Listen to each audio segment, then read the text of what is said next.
Good evening, everybody. Welcome to RaceSpotTV and welcome to the World GT Championship.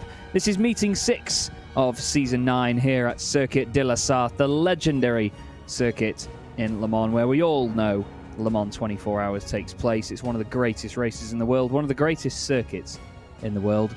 And this championship has a good history here too, you know. We've had some wonderful races here in the past, and we are sure that tonight is going to be more of the same. We're just reaching the halfway point of the championship now. This is our second endurance race of the season. The drivers will go through 1 hour and 45 minutes of racing tonight. And before we get into the second half of the season, we will flip the order around in terms of how we go about these little trios of races that we have. After today, we have a week off, and then we return on March the 22nd with another endurance race at Sebring, and then some more amazing circuits along the way to end the season. In the championship standings, though, we now have the second drop score applied. So basically, for every trio we have, there is a drop score applied each time. So things get more and more interesting as the season goes on. Nickel Foggy is your current championship leader, only 20 points clear of Ben Palmer. He's only then 4 ahead of his teammate Ross McFarlane, with Mark Fletcher and Matthew Turnbull tied on points for 4th. It's incredibly close, especially considering that Evdoka is 1 point behind them. We then have Jesse Jones and Adam Watson 8th at the moment, your reigning Pro-Am champion. Andy Scheel repping the Sim Sports Racing USA machine well in 9th, ahead of Pete Harrod, previous champion, in 10th place. In the Pro-Am standings, we have Dadswell at the top there, only 8 points ahead of Jake Blackhall though. Mike Horder is in 3rd place, he's a previous Pro-Am champion as well. Chris van der Ness is in 4th, with Ben Gregory in 5th, Lee Berridge just behind.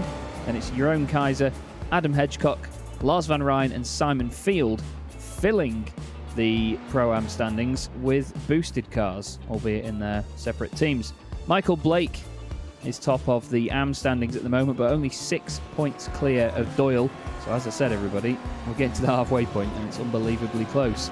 We have Andrew Archer, who I've been mistakenly calling Angus Archer, and I really cannot figure out why, because I know the name Angus Archer, and I cannot for the life of me figure out where I've heard it before, so sorry, mate.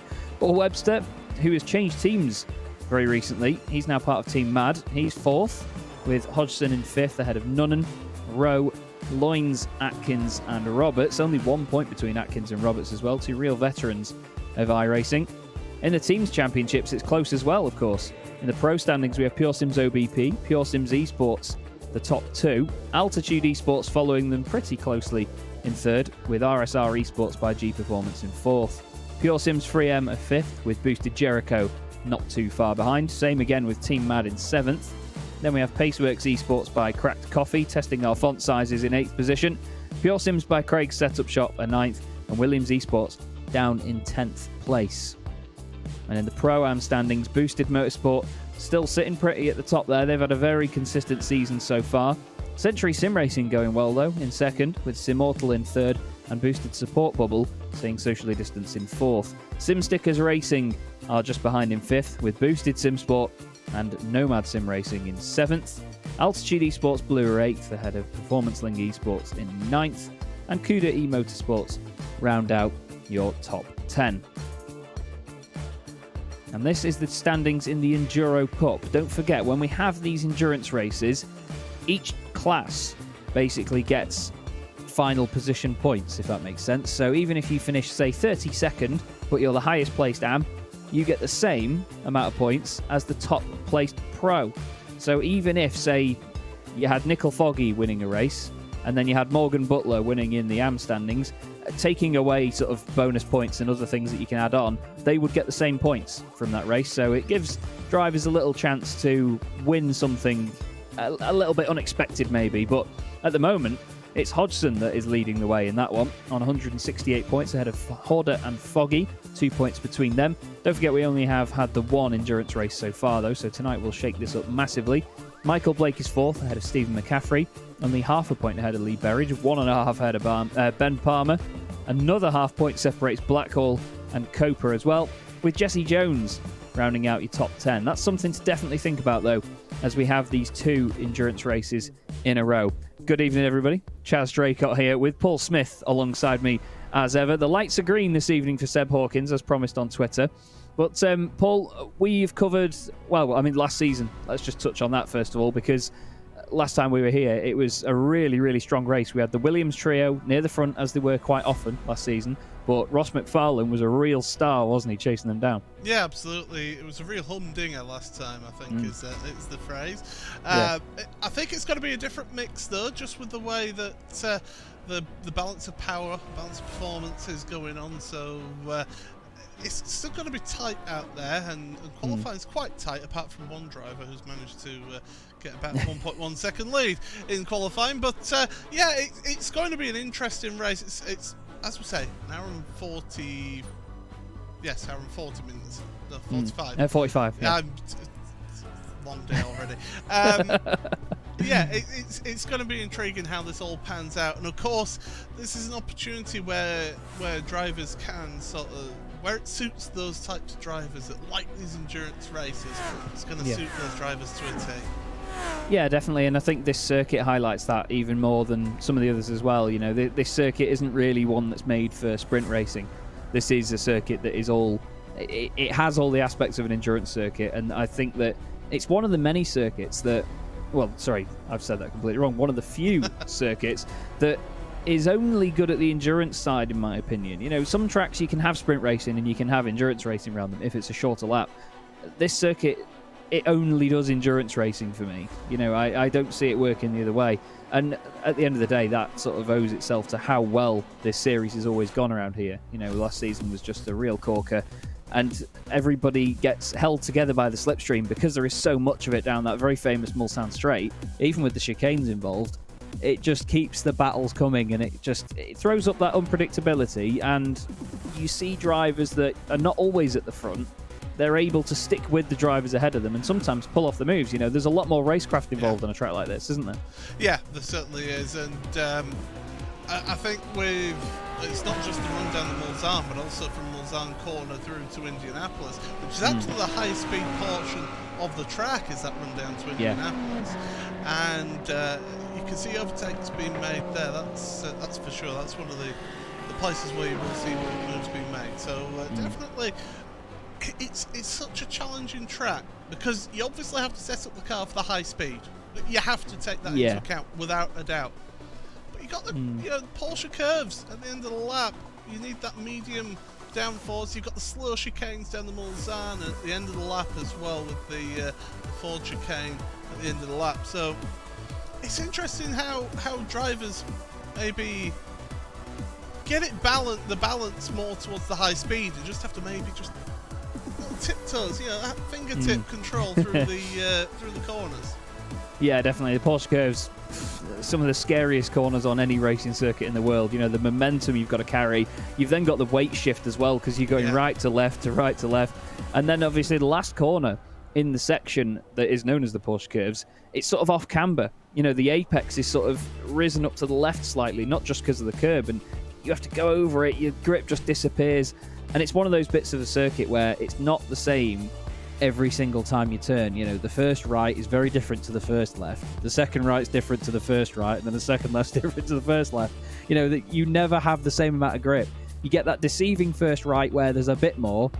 The left goes over a slight crest before you turn in, so then that suddenly comes to you and you think, oh wow, this thing turns in well. And then the second bit just says, all the grip's gone now, sorry. You know, it's scary, very scary, and especially in these GT3 cars, you know, they're not the most planted things in the world. Some of them will be driven tonight like they are, but we can expect a few hairy moments around there, that's for sure. Well, the Audi in particular, we've been seeing people have trouble with that, and the McLaren as well. Not the one McLaren driver out there today, Andy Shield. Good luck to him. Actually, no, sorry, Carl Moore is out there today, which is good to see him back. So, two McLarens out there today. We've got Mercedes out there represent. I think we've got every mark represented that those GT3 cars for. It's Daniel Crossley, who hasn't set a qualifying time in the Ford GT as well. So it's probably still going. that Ford down the straights. We saw this with Alex Nella last season around here. That can go. Yeah, it is definitely. You can see just how it's designed. I mean, obviously the old the classic, the GT40, you know, what the Ford GT was eventually developed from, or essentially. It's got that same sleek profile. It's really low. It has been known for, because it's got longer gear ratios usually than a lot of the other GT3 cars. I've said it before, where some of the drivers, when they have that car, you can go around most corners in first gear. Because first is so long, you can really get the turn and use the engine braking to your advantage. That gives you an advantage at the other end as well. When you've got really long gears, you can go all the way up through them. When that thing gets into 6th gear, it can just pull like a train all the way. And because it's so slippery and so sleek, it can make the most of the slipstream as well. It's got the best of both worlds here, so I'm looking forward to seeing how they get on tonight. It should be interesting. Yeah, it's going to be intriguing how things get on out there. And yeah, one thing worth pointing out, you mentioned it when you went through the point standings, the Enduro Cup. I have got the regulation here because we've got 5 minutes to kill right now, Chaz. So for the Endurance Cup, they've got a championship standing that's completely separate for the points calculation is your class finishing position. So basically where you finish in your class, minus any instant points that you accumulate. Interesting. And also places gained. For every 2 positions, you gain 1 point in the championship. Now that actually weights more in favour of the Pro-Am and Am drivers than the Pro drivers. Yeah, because they're going to be starting further down. They could benefit from incidents in front of them. Exactly. And you know, there's more people to overtake the further back you start. So if you are starting a pole position, it's one of those point systems that kind of tells the story of the race. You know, you can often see championship standings come the last few rounds, or even at the end of it, and it doesn't tell the full story of how someone's had to fight for a championship or what sort of struggles they went through. You know, you could see somebody right at the top and you think, oh, well, they had an easy ride. I mean, to be fair, to go slightly off topic, I've recently purchased the 1999 British Touring Car Championship review from Duke Video. And I always remember that as Leroy Aiello won every race, dominated the championship, and off he went. He had this peak in the middle where he was brilliant, but at either end, you know, it was a nightmare for him. And you forget that when you see the standings, because that's all you remember. But that's the similar situation here. You know, you could have drivers that dominate a race, get loads of points out of it, but it could be 6th, maybe even 10th in terms of the score at the end, because other drivers in the lower classes have gained loads of places to get to where they are and accumulate loads of points. So I'm all for this Enduro Cup. I mean, what the guys have done this season with formats, the feature racing, and this Enduro Cup, I am all for it. It really makes it interesting, doesn't it?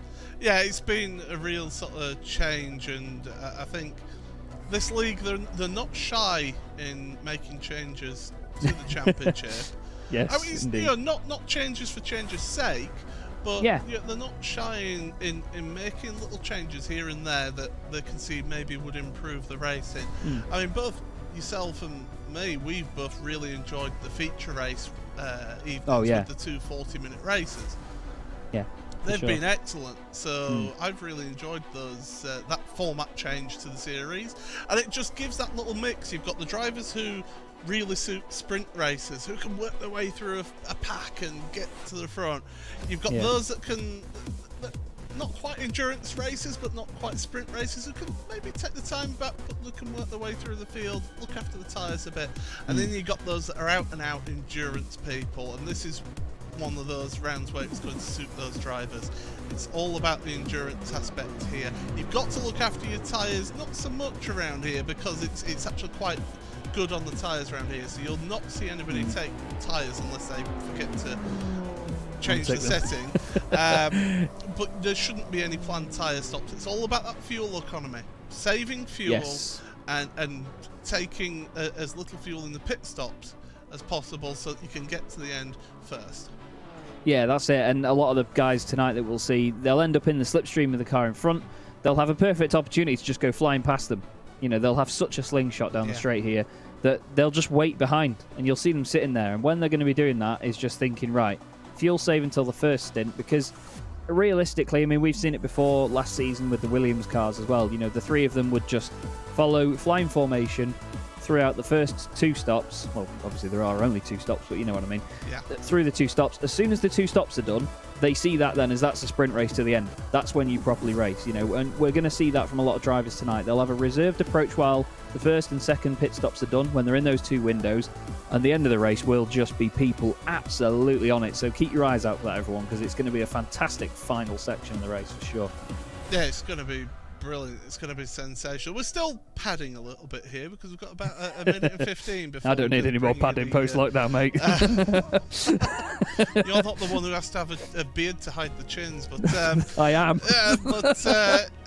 But I will say I'm looking forward to this race because it is more that mentality of looking after your tyres, looking after your fuel, not going for moves for the sake of it or things like that. It's all about who's the smartest driver out there on the grid. It's a real drivers race is this, so a real thinking drivers race. By the way, we've got a number of drivers who have not set a lap time. I think I'm counting 11 now who have not set a lap time in this, so we've got a number of drivers starting at the back. Thank you to Seb for mentioning in the chat he's having to withdraw from tonight's race due to a migraine, so it's going to be 53 cars. He's probably seen all the green. Yeah. It's going to be 53 cars on the grid today, so quite a big grid still, nonetheless. Yeah, definitely. And I think another thing that does owe itself to a good race at Circuit de la Sarthe is the fact that big grids can be more accommodated here, with it being a longer lap. You know, you don't have to worry about it being a 1.5 minute lap. These guys are doing, 4 minutes plus at the back of the field, 3 minutes 54.5 from your pole sitter. So it's certainly got the all the right credentials for this one. But there is said pole sitter 6/10 clear, Ashley Sutton, from his teammate Ross McFarlane, or stablemate at least, Pure Sims OBP and Pure Sims Esports. We then have Josh Thompson and Matthew Turnbull on row 2 with Michael Evdoka, and championship leader Nickel Foggy lines up 6th. We then have Mark Fletcher 7th, Brian Loynes, the AM, ahead of all the Pro-Ams as well in 8th place. Great stuff from Brian. Ben Palmer lines up 9th with Kenneth Ostwald in 10th position. Alex Neller is then alongside your top Pro-Am, Tom Dadswell. Dave Baker lines up 13th with Chris Wood in 14th place. Ross Nicholson is 15th with Morgan Butler, car 16, P16. Mike Horder is 17th alongside Jake Blackhall, with Pete Harrod and Sebastian Hawkins lining out your top 20, but obviously Seb not taking part, unfortunately. Chris van der Ness is 21st ahead of Max Wolf. He's one of the new drivers this evening. Keep an eye on him in the Evo SR machine. Ben Gregory then lines up alongside Paul Webster in 24th. We then have Andy Scheel and Tom Stevens alongside one another, with Mark Woodhouse and Daniele Giudici on the 14th row. Lars Van Rijn and James Whitehouse round out your top 30. We then have Simon Field and Michael Blake, with Liam Atkins. Those two seem inseparable, don't they, the two teammates? Andy Archer, not Angus Archer, is 34th ahead of Matt Bunn, and Jason Rowe is 36th. We then have Matthew Doyle and Simon, not Alex, Neller, 38th. John Roberts, 39th, and Chris Byram rounds out your 40. He's followed by Lewis Archer, and I didn't quite catch the other guy. There we go. Lee Berridge. Sorry, mate. Sean Gardner, 43rd. Oscar Coper, 44th. Now, these are the drivers that didn't set times from Oscar Coper backwards. Jesse Jones, so the 2 RSR cars. Carl Moore, Adam Hedgecock, and Daniel Crossley in 48th, with Stephen McCaffrey, Jonathan Walker, Jason Hodgson, Kieran Chung, Stuart Nunnan, and Luke Hobson. So all those drivers not setting times at the back. But even still, it's going to be intriguing to see how they come through here, Paul, because they've got plenty of time to do it, haven't they? Yeah, they have. They've got the time. They can be patient.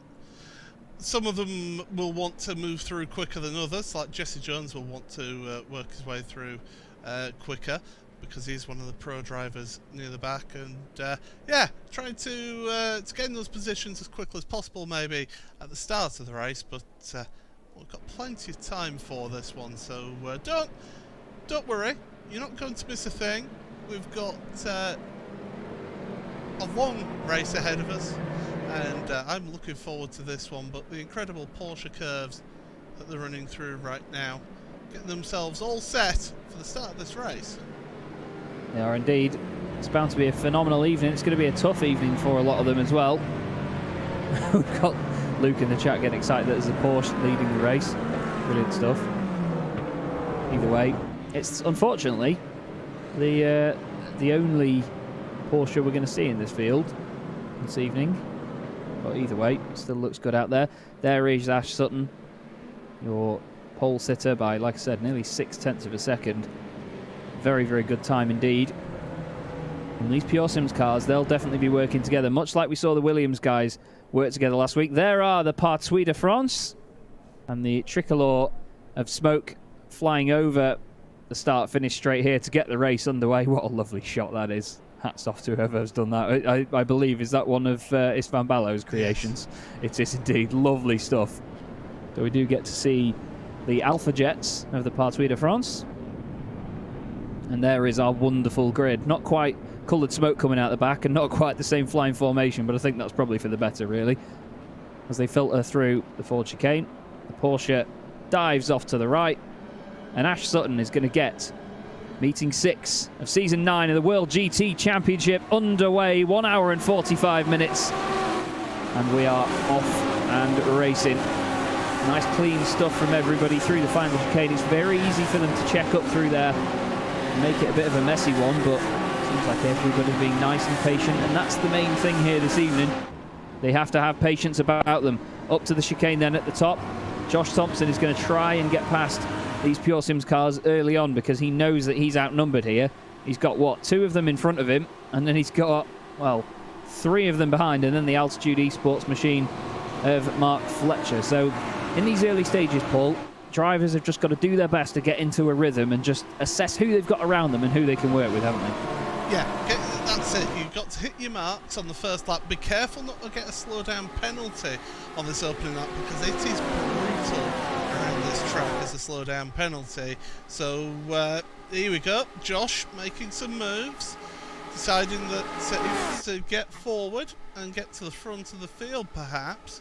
But yeah, you want to get yourself in a groove, into the rhythm of the race early on, so you're not having to sort of maybe just get yourself fighting the car early on. But look at that, Josh Thompson, he's not hanging around. He's off. He's like a stabbed rat, as somebody would say. Yes, indeed he is. Now, an interesting thing you're going to see them doing here, it's very odd to see from that angle in particular, but in the middle of the road here, they have a slight advantage in terms of speed. Somebody figured it out a while ago. They're gradually going to filter over to their right of the circuit here, obviously for the racing line, but when you are going down the straights here, there is a slight advantage to sticking to the white line right in the centre of the road. There is a little arc in how the road is just built. Oh, there's contact in the background. There's a Team Mad car. I think one of the boosted Lamborghinis as well in there. That's Ben Gregory, the 113 machine. Looks like there was just a bit of a miscommunication on the brakes going in there. We're going to see a lot of that this evening. Let's see just what happened. He was fighting with Paul Webster as well, new to the Team Mad team this week. Andy Scheel on the outside. 3 wide into there. Oh, it just doesn't quite work. Big hit into the wall for Paul. And to be fair, Andy Scheel did really well there to avoid that. But unfortunately, you know, Ben was just holding his line going in a straight line. I'm not sure whether Paul knew how much room he had, but you'll see now, look, he just comes over a little bit to get to the racing line. It's the tiniest of touches. And then, I think, to be fair, the second contact, obviously, Ben really didn't have much control over that, but the second contact was like Webster in the corner pocket, really. Got him away from the incident and put him into the gravel. So, kind of fortunate there, but either way, we'll hope not to see any more of that tonight. But look at this, straight back on it though, Paul, as they go down towards Indy. Yeah, this is fantastic stuff. Further down, Gregory's trying to work his way through after that incident. Indianapolis, tricky corner. Tyres should be warmed up by now, so drivers should be feeling a little bit more confident. And yeah, this mid-pack, it's all over the place through here, so good to see some good fighting. At the front there, Thompson at the head of the field in that Ferrari. He's always complaining that's the slowest car on the grid. Well, it's amazing, that, isn't it? Oh, well, I'll tell you what, it must be because it's painted white, blue and black, because if you've got a white, blue and black car, let's ignore Matt Turnbull for now, it seems to go well this season. It seems to be the 3 colours of the World GT Championship, really. But he's got Ash Sutton chasing him down. It goes without saying that Ash is no slouch, and we know that he's going to fight to the death for this one, but a nice consistent train at the front so far in this race. I think that some of the guys are just going to be taking it slowly forward through the pack. It's easy to get sort of sucked into a battle here and push too hard, and I'm expecting that these guys, now they've got the first lap under their belt, they've made it through one of the most dangerous parts of the race. They're just going to take it easy and just get to those first pit stops without any issues.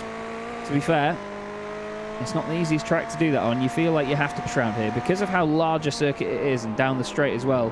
It just never feels like you can go quickly enough. A little bit of a wobble there mid-corner from Ash. We know how loose the back end of that Audi can be.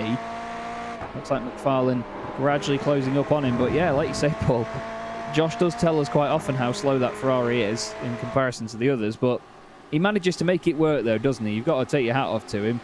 But he knows how to work this Ferrari, doesn't he? He's not a World Championship driver by accident, is he? That's for no, sure. Oh, no. He's, yeah. He's somebody who can really work it hard and extract every last little bit of time out of that car.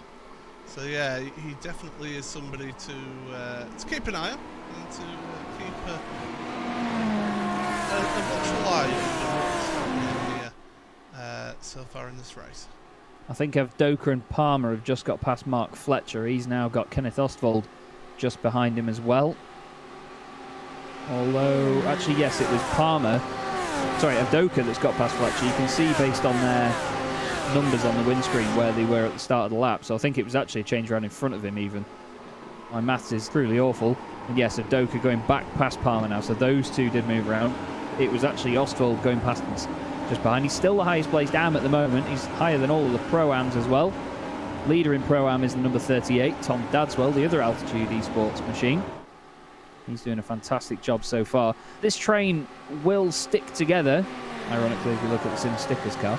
But having that slipstream, it does help you. Oh, that looks like a Tom Stevens in the gravel. Oh, hello. Wow, it's always scary when you're rejoining on the exit of a chicane, but he's unfortunately been off there into the gravel. Looked like a little bit of damage on the back. I'm wondering whether he got a kiss on the way in. But he has now got the Lamborghini just in front of him there. There's Matthew Doyle, the number 31, the Nomad Sim Racing machine. Ahead of them is Chris Byram, who's just been overtaken by Ben Gregory, who's trying to make it up the order. A few cars too wide up there. That's some slowdown penalties if I've ever seen them. Is that one of the Paceworks cars? There's a lot of them. Matt Bunn's got a slowdown as well. Some of the boosted cars. This is going to get ugly as there's an overlap there. Very feisty stuff. 3 wide here towards Indy. That's never going to work, boys. That's the number 4 of Daniele Giudici. Jim Whitehouse. Oh, he's reversed it into him. I don't know if he was, I think he might have done, but it's hard to slow it down there. But either way. When you're out of control like that, you really need to just hold your brakes, try and stop it rolling back across the track. That's one of the worst things you could do, really, is just let it roll backwards. Yeah. So, I mean, he's new to the series, so he'll learn. He'll learn the hard way if he does that a few times. You say that and the phrase, that'll learn you, just came through my head. But, I mean, well, that Audi, the back of it's definitely done some learning, hasn't it? It's certainly not gone to aerodynamics school, but a real shame that for Daniele Giudici. One of the happiest men in sim racing, I must say. Me and my colleague Peter Mackay commentate on him weekly at the moment. And he is honestly just one of the happiest men we get a chance to speak to. This is Jesse Jones, won the very first race this season. And to be fair, he's shown really good pace since then, but not really race-winning potential. I was going to say, that looked quite wide to me. It was a bit of a pushy one, wasn't it? Yeah, through karting, through the chicane at karting, you get too wide and it catches you out. So down to 33rd for Jesse, but yeah, it was interesting to see positions gained in this race so far, and well, see them on the left hand side there. Oh, it's Daniele just losing speed because of that damage. So plus 13 positions for Jesse Jones in this race so far. So good going so far in this one. Yeah, it's easy to get caught up in fights this early on when you just think, right, I'm going to go for every single move. Like you said before, Paul, going for moves for the sake of it. A lot of drivers you will see do that. Some of them do it early on with the idea in their head that you know, because the field is a bit more compact than it will be later on in the race, you do need to get them done, because as soon as that slipstream gets broken, it's very difficult to close up on cars in front of you, especially if there's one or even two of them. Oh, well, sorry, two or even three of them, because of the fact that they get held together by that slipstream. They can help each other along these straights. So it's very easy to fall back and not manage to stick with them. This is Kenneth Ostwald we're looking at the moment. Just chasing down Mark Fletcher for 7th place. Nothing doing yet. It looks like he's one of the drivers that's going to be fuel saving in this early stage. Maybe just trying to fuel save for 1 or 2 laps. I mean, some of the drivers will do it for an entire stint before the stop, won't they, Paul? But some of them will just do it for the odd lap here and there, just to chip away at how much they've got left. I think really Kenneth now is thinking big picture. You heard him when we were on board. He was lifting and coasting into that first chicane. So it really is sort of looking after the fuel. Oh, Andy Archer is around again. Oh no! Oh, so second that chicane. team, the Century Sim Racing team, are getting bullied a little bit in this opening stage of this race. Watch you rejoin, Andy. Oh, mate. Oh, and there's more cars involved. I think that might have been... That's Hedgecock. Yeah. And one of the Paceworks cars as well. Was that the McLaren? Carl Moore is out. He's taking it back to the pits. It was... I mean, I thought he was going to stick away from the racing line at first, but... Not... there's no cleaner words for it. That wasn't really good enough, that, by Andy, I'm afraid. It was straight onto the racing line. There was cars coming. And I understand, you know, as I was going to say about Daniele Giudici before, in the frustration of the moment, it's easy to sort of hold your hands up and say, what was all that about? You know, not think about touching the brakes as an instant reaction. But, you know, in that situation there, when you're coming back on, you really need to check your relative, as they all say. All these drivers have the opportunity to see what cars are around them, how far they are behind them, you know, who's coming. You can render mirrors as well. So there's not really any excuse for it, unfortunately. But either way, they do continue. Ash Sutton is still continuing to chase these guys. And as Paul points out there, look how close this trio is together. Well, that's not what I was pointing at, actually. I was pointing out the fact that Nicole Foggy has dropped back. He's with Matthew Turnbull. So these three have sort of formed their own pack. And this is what you find around here. You end up just getting a little bit of, like, little groups of cars, little gaggles of cars. You see 2 or 3 cars. So there you go, the front 3. And then you've got the 2, and then you've got another 3, and then you've got another 3. So it all just seems to fall up, these little groups. And look at that, Sutton and McFarlane working together down the start and finish straight. Or are they working together? I mean, Sutton's taking his time letting Ross pass there, but there you go. And away he goes. So McFarlane now up to 2nd place. If they're not careful, though, they'll lose the slipstream here. They're 1.2 seconds right now behind. Yeah, it's... It's an interesting one, that, because like you say, you'd have thought that there'd be multiple chances for them to work together, and they know how much of a threat Josh is to this race win. You know, they know how much he can just pull away if he needs to, and I would have thought they'd do that at a point where they could work together more. Like, yeah, exactly now, yeah. This is the right time to do it. So if he is going to go for the move, it looks like he's not going to at this point. Again, maybe just saving fuel. Yeah, just fuel saving. Sitting right behind him. Maybe he's just thinking, I mean, we know how fast Ross was here last time out, and he was in the Mercedes last season when it was really, really not the preferred car. But this time round, obviously being in the Audi, which, as you can tell everybody, is definitely the preferred car at the moment, he's going to be on a roll, is Ross McFarlane, so keep an eye on him. Ostwald has got ahead of Mark Fletcher, so working his way forward. He's now up to 7th here, so Fletcher's lost a position this lap. So, yeah, changes going on. And this is the thing with this circuit. We're not going to get excited about every single move that happens here because of the fact that there is so much overtaking that happens around here, and the fact that there's still an hour and a half of the race to go here. Yeah, that's it. Very, very long race indeed. And I think that the thing is, the drivers know that, you know, they all have that in their heads. That's what they'll all be saying all the way through this event. There won't be any moment where they'll think, oh, stuff it, sprint race mode, you know, let's go for it. Maybe the last 10 minutes, if they know they've got the fuel to go to the end, they'll just push like mad.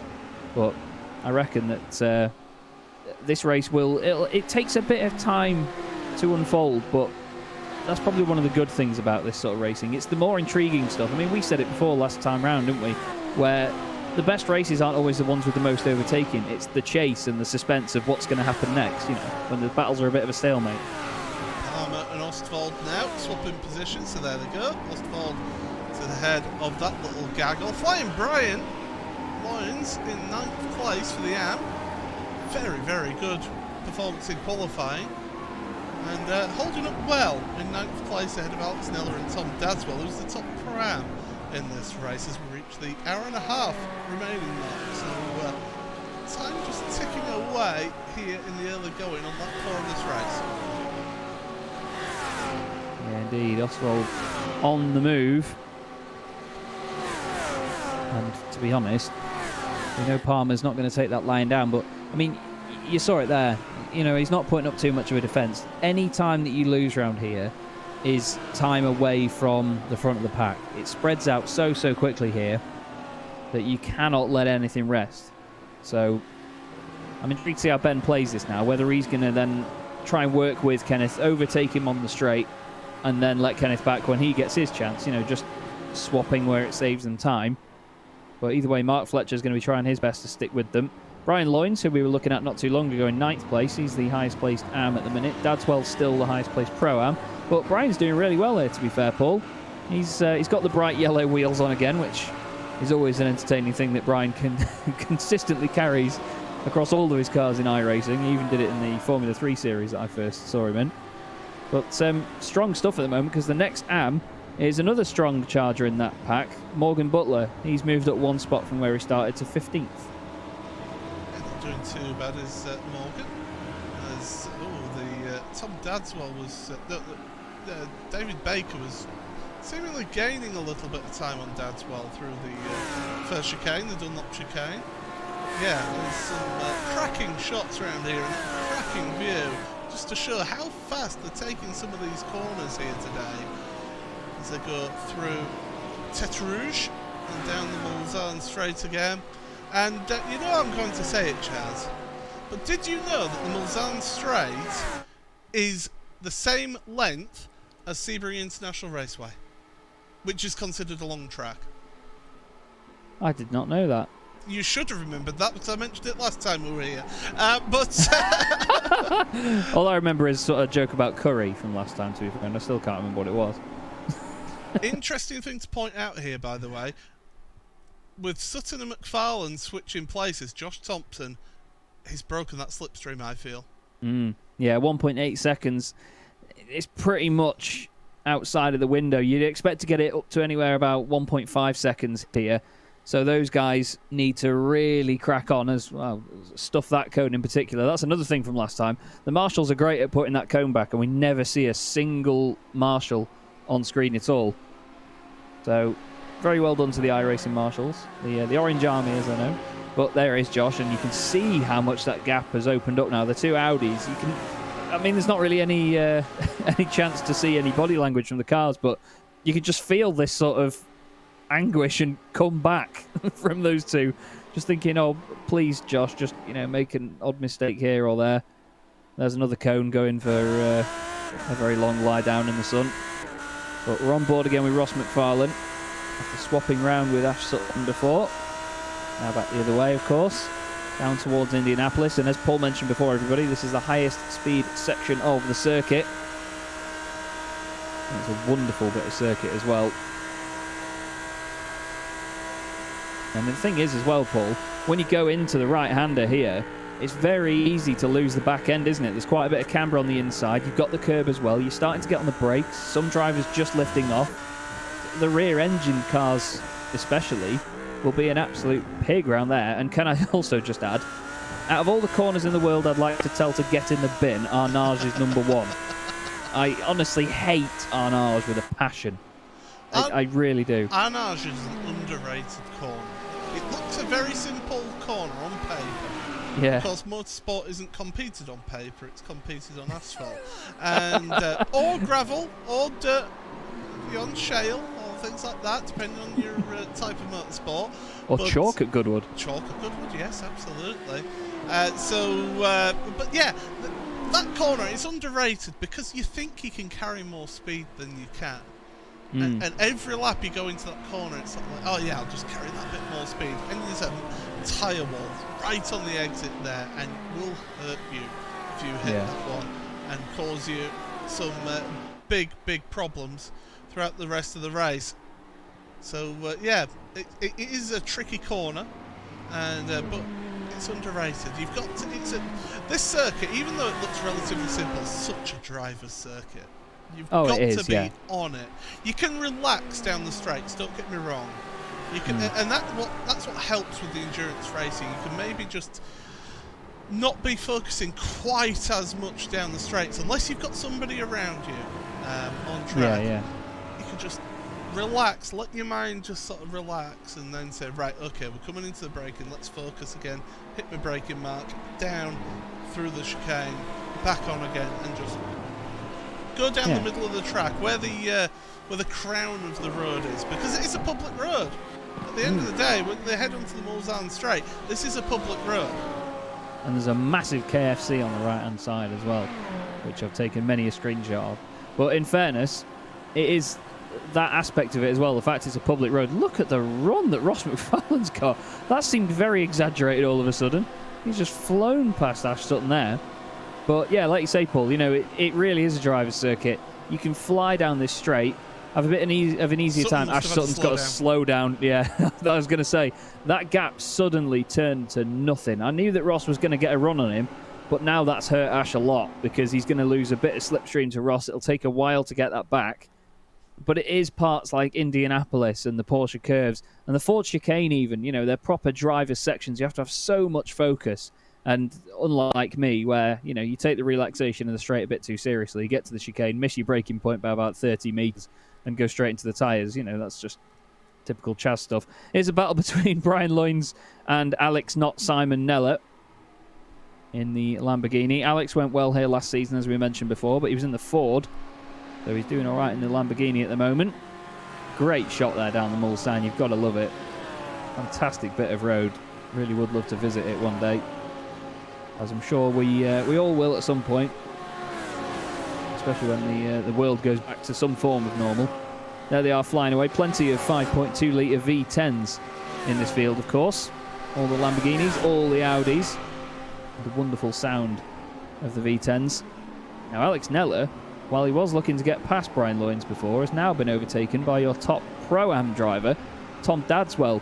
Now, this is an intriguing part of this race, actually, Paul, because, as we discussed before, when you have the Enduro Cup that we've got, now, finishing top of your class, you will get the same points. So, before everything else in terms of positions and so on, for net points, Loynes and Dadswell are on for the same amount here, so as opposed to normal rounds where you get points on your overall position.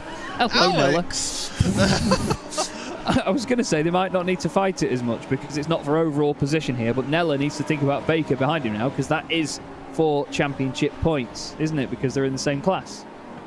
Yes. It makes sense. I promise you it does make sense. It does. It's hard to explain. You need a degree in astrodynamics or something like that. Well, fortunately, David Baker is a doctor. He is, yes.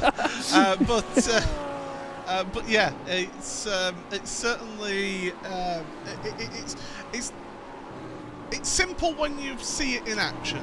The championship, like me. But so many jokes all the time.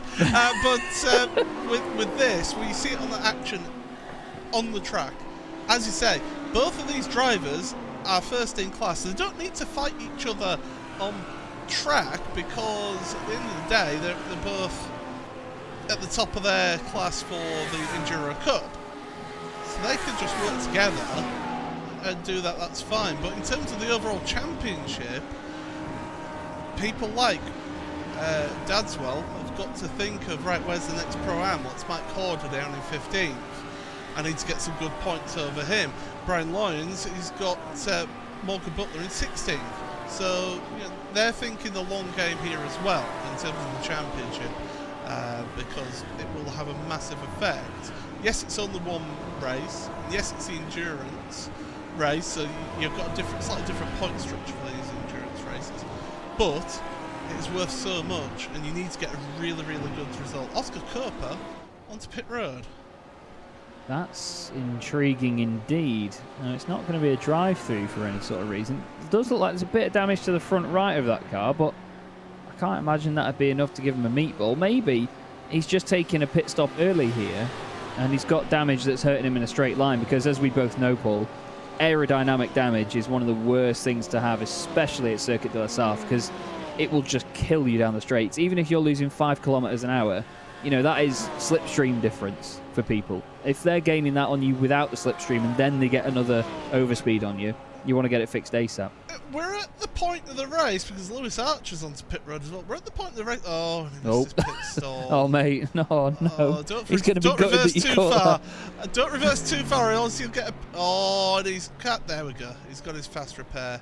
He's going to hate the fact that you caught that. But you're at the point of the race where you may be thinking of, right, if I'm, say, stuck in a position, maybe think an alternate strategy. Get the short pit stop out the way now, and then go for the long run after that. So, yeah, interesting to see how this is all panning out. And in fact, I can give you his lap count there. So his pit stop was on lap 6. 2 of his laps have not counted because of instant points off track penalties, for example. Which takes quite a lot of effort around here to get off track penalties, I must say. Yeah. So, very true. Yeah. We'll see how this all pans out. Yeah, it's a bit of a strange one indeed. Coming back to Arnage that we mentioned before, I swear, if you stripped away that barrier and sort of pulled it away from the wall, there would be a giant magnet underneath the tyre barrier there, because it honestly just suck the car through there. And I wouldn't be surprised if he gets one there, because you can get one on the way in. Yeah. It's a very surprising one on that curb on the left. If you do just go slightly too far onto it, not only does it unsettle the car into the corner, because there's quite a big bump on the braking zone, but also that curb is very lumpy in itself. It's a very unstable curb. You put a wheel on that, sometimes it can just step out a little bit on the brakes, and you'll straight line the car if you try and save it. This, at the moment, is the view from Andy Scheel, looking at Chris van der Ness in front, and oh, hello. I think that's Mr. Wolf, is it not? Yes, it is. Max just Wolf. In front of them. Max Wolf, that's a proper racing driver name, that is, as well. It's like the main character out of an American racing film about NASCAR or something. But in fairness, Mr. Wolf is doing a good job at the moment. 20th position overall. He is the third-placed AM driver behind Morgan Butler and Brian Loynes. But top 20 on his debut in this championship is very good. I'm unsure of his previous history on iRacing, but either way, we know how competitive this field is and how more competitive it gets every single season, Paul. So yeah, he's doing a strong job, especially here as well. This isn't an easy track to make your debut on, is it? Yeah, what a debut to make as well. So yeah, he's having a good outing out there. He's trying to get his eye in and just work his way forward up to 20th place. He's got Chris Wood ahead of him in the BMW. Now, there was some talk about the BMW being a good car for this track because of its top speed. Unfortunately, it doesn't seem that way. The highest placed BMW is actually the car... Chris Wood, isn't it? It is Chris Wood in 19th, yeah. Yeah, it's never going to win a race on looks, but it is actually. I mean, it's surprising how few there are in the field. I always thought there was a lot more in this field, but looking down, I think there's. Basically, I'm pretty sure you're the only ones daft enough to run a car that looks like that. There's 6 of them. Oh no, Mr. Palmer is around. Rouge. Oh, it's a horrible place to go off, especially when you're trying to rejoin. Nice safe stuff from Ben, though. A little Austin Powers rejoin. But it's easy to do that. There's a big curb on the inside. You can dip a wheel quite far out to the right as well on the runoff, but it looks to me like he's spun it on the way in there. Maybe even caught the grass, because the turn in before that corner, obviously goes over a crest. You can easily run wide, and there's grass on the way in when you touch the brakes. So, be intriguing to see what happens to Ben. It's just, no matter where Ben is, the track, he just always looks like he's pushing so hard, doesn't he? The body language of that car says, I'm going fast, do not get in the way. But here is that left and to the right that I mentioned.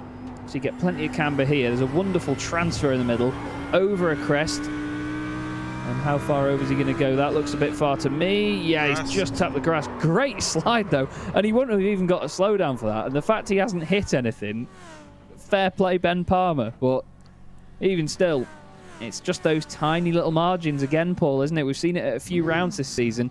You touch that grass, you're going for a wild ride. Yeah, the grass is like ice. And especially when you're touching the brakes going into Tete Rouge there as well. Not giving it a full blast of the brakes, but definitely giving it a touch of the brakes. And with the weight transfer and with you just getting the rear wheel on the grass, it just sends you round. And it's the Audi. And it's the Audi, yes. the Audi, honestly, I mean, I have a very sour relationship with the Audi R8 GT3 after Season 7 of the World GT Championship. I was driving for CQR, driving the Audi, and it was an absolute piggy because it does have that rear-engined pendulum effect. Obviously, not much weight over the front end of these cars. The cockpit in the Audi and the Lamborghini is very far forward in the car as well, so they do have quite good weight distribution, but when you're driving the thing, trust me, it doesn't feel like that. But here is that battle again, Tom Dadswell and Brian Loynes. Tom Dadswell, the highest placed Pro-Am at the moment. Brian Loynes, the highest placed Am. And you can just see, it looks painful for those cars to get around that corner on ours. It's fantastic to watch. Really is. As they now boot it down towards the Porsche curves. And here comes Brian Loynes. Is he actually going to go for this and go down the inside? He is. Adswell thinks, nah, you're mad, mate. I'm going to get out of that. Let's Brian go through. No, through to the right. He's not mad. He's sim stickers. He is indeed. And he's certainly sticking to the front of this field, though, at the moment. And Dadswell wants to scale the altitude of the leaderboard and get to the top, but not able to do that at the moment, with Brian Loynes in front of him. I'm sure he'd like to get this to his teammate, Mark Fletcher, who's in 7th place. I think that would be a good achievement for Dadswell to be sort of trying to get up there with his teammate. Oh, Michael Evdoka, hello. That's a bit of a move into the Ford chicane there. I'm just thinking, was Evdoka one of the ones that got a slowdown before? Because he was with Palmer earlier, wasn't he? Before, obviously, Ben had his incident. He was well inside the top 10, was Evdoka. He must have been one of the guys that got a slowdown out of Mulsanne Corner before. There you go. He has definitely dropped, but I didn't notice that recently. Yeah, I think it must have been because there was an influx of slowdowns all of a sudden. It was like there was a sale on at Mulsanne. But yeah, it seems like, unfortunately for him, Evdoka was one of them. Now, he's going to actually have an interesting time getting through this pack in front of him because the three of them seem in a bit of a deadlock at the moment. Nella seems never really happy to sit behind somebody, is he? He just wants to crack on and get some moves done, but doesn't seem like he's able to at the minute with these guys just swapping around every lap or so. So I'm intrigued to see how quickly Evdoka attacks this here, because the thing is, when you've got a longer race like this, like we've said a few times, you don't want to just get up to the back of another car and go for a move straight away unless it's somewhere like this. If it's into a certain corner or in a braking zone, you want to assess how much quicker you are in a certain section of the circuit before going for it. Evdoka uses the slipstream well. Into the first chicane he goes. Gets it tucked in. He's going to hopefully get another one now for his sake. Past Tom Dadswell. And then, really, if Dadswell lets him by easily here, he could potentially use that as a door to getting past Brian Loynes, potentially. But, you know, he doesn't really have to worry about that too much because he's the highest in his class. So there's going to be a lot of conflicting information going on in Dadswell's head at the minute, isn't there? Does he make the move? Yes, it does. Dadswell gets out of it. He realises that there's no point fighting that one. Just work together. Try and keep your pace up. It's a weird...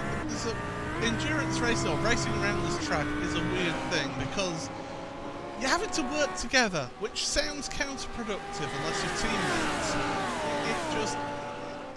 It just seems strange that people from different teams are going to be working together with each other to try and move forward in the field and try and gain those positions, or try and keep their pack of cars in a position to be challenging later on in the race for, say, a top 10 finish. It does seem strange, but here comes Evdoka now.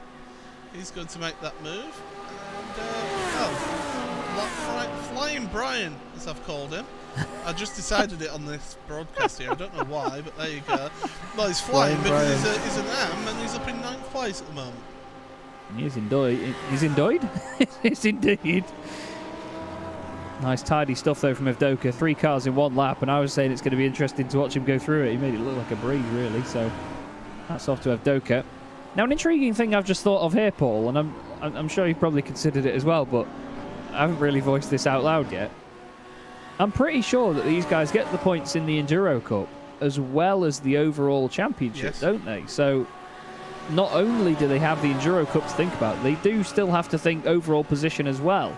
Now, whether it's just me that's missed that, I'm pretty sure it is by the sound of it, but that does add another little bit of information into the mix here that could definitely sort of throw this race up in the air for some of the drivers. But I think it's the fact that we're still over an hour away from the end of the race now, that they don't really need to worry too much at this point. I think once you know how people do in the pits and what time you can gain or lose, I think that's the main swinging point of the race, isn't it? Because that sets people up and gets them ready for the second stop, and they know what to expect from there.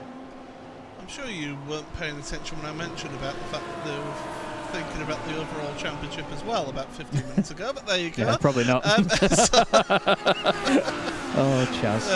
But yeah, it's you've got that dual thing of going for the Enduro Cup and also for the overall championship as well. So to be honest, I don't think the Enduro Cup will be their prime focus here. I think they'll be just looking at the overall championship as Jake Blackhall now onto pit road decided that this is the point to make his first pit stop. Yes, indeed.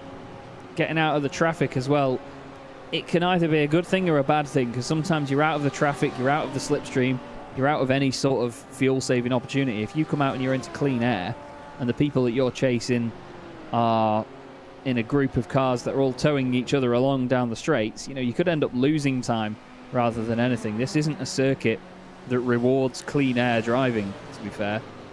So, again, it's just another part of the balancing act to see how everybody does in the pits over the course of the evening. You do forget how uphill the straight is here at Circuit de la Sarthe. So you see that shot there of them all in the pits. It looks like the pit building's on a slant, but it's not. It's the actual pit lane goes very much uphill, similar to Snetterton as well. There's like steps in the pit lane as the concrete goes up, and Andnington as well. But it always seems so flat. But Jake Blackhall back out of the pits. He's got another car joining up just behind him there. I believe Luke Hobson, which is I think the third of the Altitude Esports cars. Yes. Just going into the chicane. Lamborghini. There he is.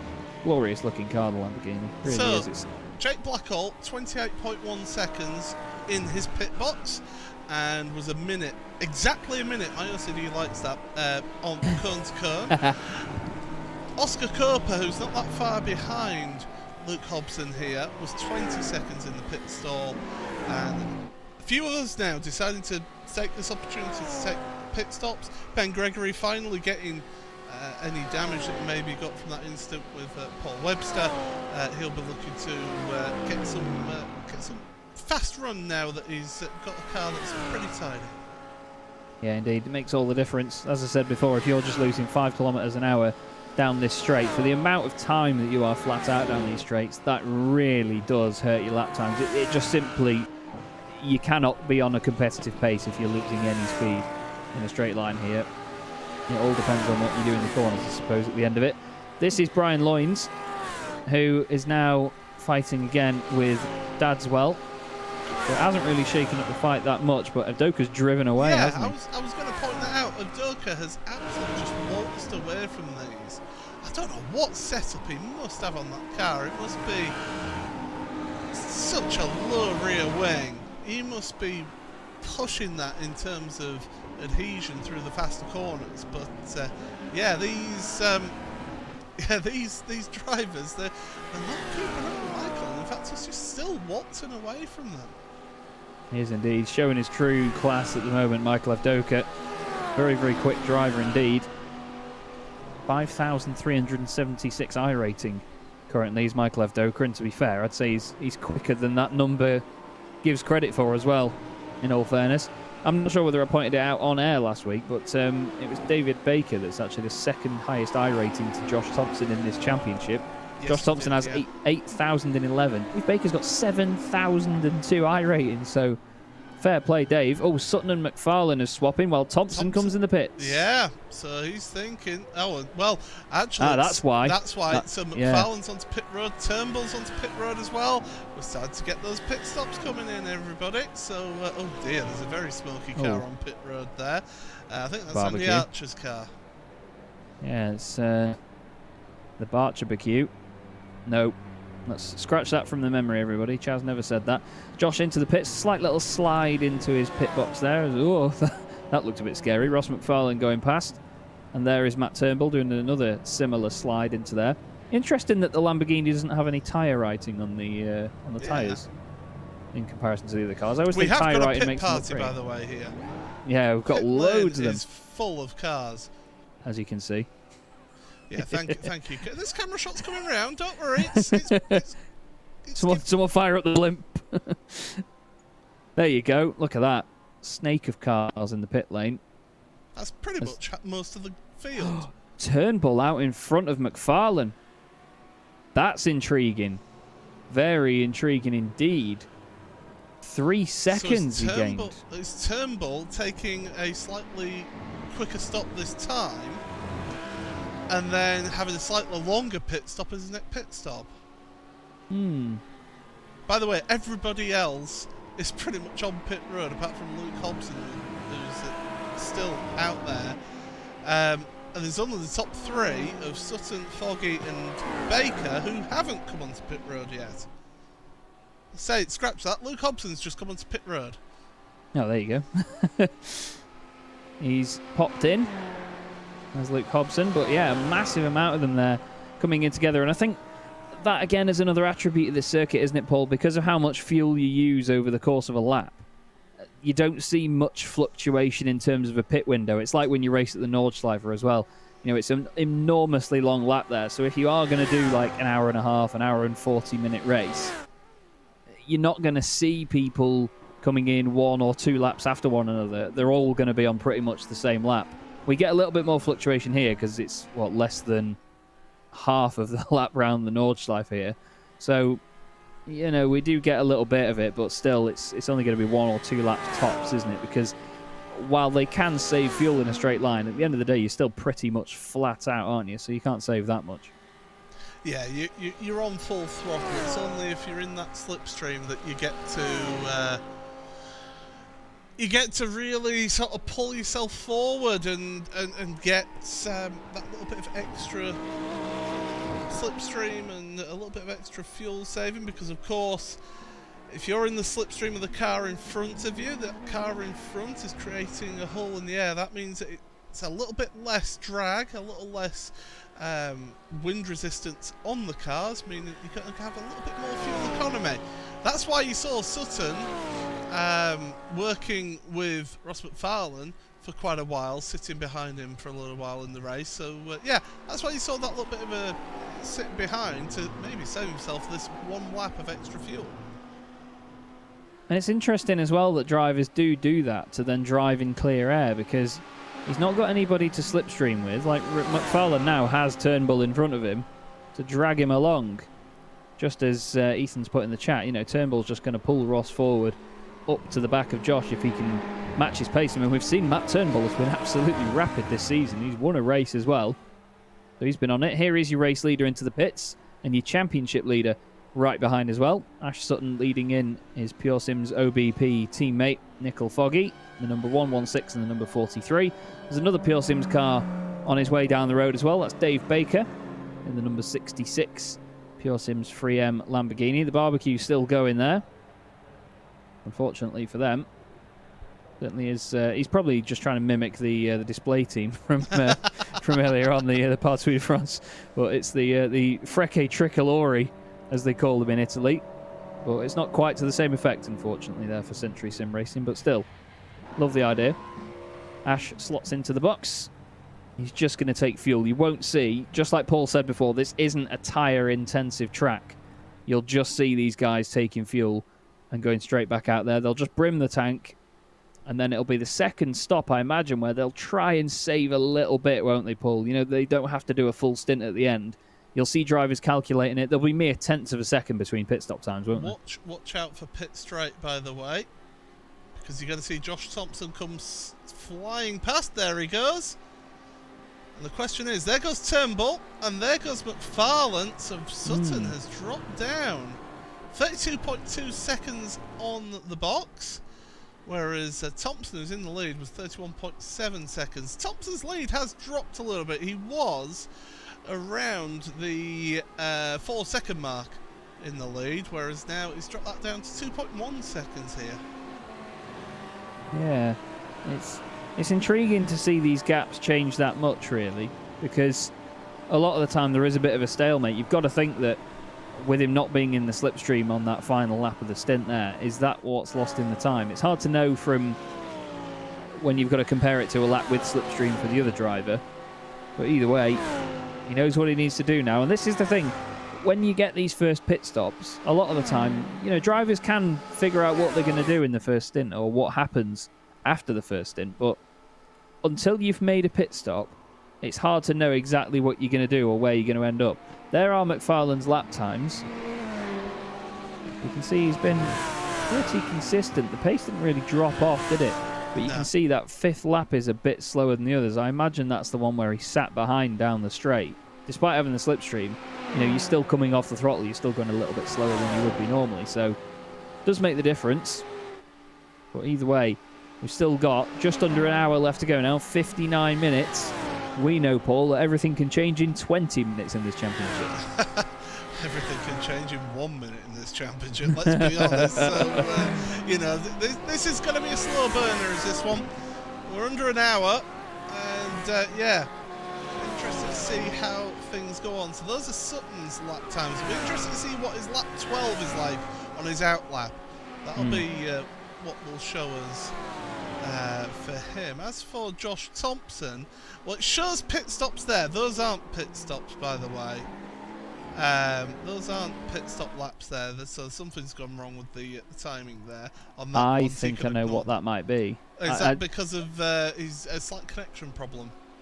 I'm wondering whether... He has a slight connection problem, I've noticed. Yeah, I think maybe what it is I've seen similar before at Spa-Francorchamps. If you go wide enough at Blanchimont, it picks up that you've entered the pit lane. And I think when they go all the way over to the right here at the Ford chicane on the way in, it might have picked up that they've gone in the pits. If they've just gone over that tiny trigger, and then it might have counted it. Because I saw, I think it was Evdoka had two. No, sorry, McFarlane had his most recent 2 laps as well, showing his pit stops. Obviously, one of them was, but one of them was the fact that he might have crossed that line. But still, Josh Thompson doing a good job at the minute. 2.3 seconds clear of Matthew Turnbull in your Pro-Am. Which, like Paul can read my mind, isn't it? Dadswell leading that class at the moment in 10th place overall. He's got Brian Loynes just behind him. Morgan Butler is, well, he's just gone up a position and back down again. He's fighting with Ben Palmer for 14th and 15th place. And Morgan is second in the AM class. Mike Horder, second in the Pro-Ams as well. And Ross Nicholson is right behind him. And then your third placed AM driver, looks like I have to scroll down a bit further than normal now. It's actually Michael Blake in 25th place. So Michael... Are you sure about that? Ross Nicholson is in 17th. In the AM class. Oh, I thought you were on about the Pro-Am still, sorry. No, Nicholson's right with Horder by the look of it as well. Only half a second between them, so it may be a slipstreaming fest. Here's Butler and Palmer. 2 teammates at the front of this. There is Nicholson as well. So that car in front is for class position. That's previous Pro-Am champion as well, Mike Horder. Won the championship a few seasons ago in a Mercedes. Now in the very, very different Lamborghini. Goes from front engine 6.3 litre V8 to mid-engine 5.2 litre V10. And Ross Nicholson has that same configuration, but with an Audi badge on the front of it and a few less triangles used to design it. But at the moment, though, we do have a few of these battles, don't we, Paul, that are a bit of a stalemate. You know, people may be swapping positions every single time they get to a straight, but in the overall picture, they're not actually gaining anything, are they? No, and You do have to be careful on occasion when you're doing all the slipstreaming and working together, because actually sometimes you can trip over each other, and you can sometimes end up losing out on that. So definitely you've got to be careful with how you run this race, and really push on and try and get everything right here for you. And yeah, Ross Nicholson doing a good job up in 17th place. We haven't really sort of talked about him much this season, have we? He's sort of been thereabouts, just being involved in that Sim Stickers Racing outfit. He's doing a good job here so far in 3rd in Pro-Am. Yeah, strong stuff so far. I always say that Ross Nicholson is one of the unluckiest drivers that I ever see in sim racing, to be honest with you. Every single time I commentate on him and he does alright, and just somehow goes wrong, especially in a Formula 3 car. But at the end of the day though, he recently won a 6-hour endurance race that I was commentating on, so hats off to him. Him and the Sim Stickers boys have been really improving every single race meeting, and Brian Loynes is showing that well at the moment in 11th position, if I can get my words out. But Ross Nicholson's doing the same, you know, gradually getting better and better. And we do see that circuits like this, especially the Enduros as well, Paul, I mean, we're going to say it until the very final day that we ever broadcast this league, to be fair, but these sort of circuits and these sorts of races, they do really bring out a different bag of talent throughout the field, and it's great to see, isn't it? Because certain drivers get their day. Don't give the admins any ideas about replacements, by the way. Yes. That's true. Not going anywhere, boys. You know, it's great to see how this series mixes those different abilities, and it gives people of all talent levels an opportunity to fight for a championship. It's great that you've got these different categories. You've got those pro drivers. I mean, pro in comparison to the rest of the league. It's not like the professional drivers, apart from Ashley Sutton, of course, who races in the British Touring Car Championship. But then you've got the Pro-Ams who are maybe not quite fast enough to get there into Pro, but a bit too quick for the drivers that are in the Am category. So it just has that nice split between the 3 categories. Look at how close Order is getting there. That is using the slipstream and then some from Mike Order all over the rear of Morgan Butler. I think Morgan might need a change of underpants after seeing that car moving about that much. But yeah, definitely Order is giving the decals on the back of that car a good inspection there, and making sure that they're in the right direction, the right level. You know, they're not sort of kink toes like that. Yeah, maybe just checking that Jake has definitely lined them up properly, to be fair. I'd be worried that the heat of the headlights would have melted the decals slightly on the back of that. He was that close. He was so close indeed. I imagine Morgan will get out of the sim at the end of the night and just check for no dents in the back of the seat. Honestly, Horder was really close to the back. That's one of those moments, though, especially in a car like the Lamborghini, with that really low-slung front end.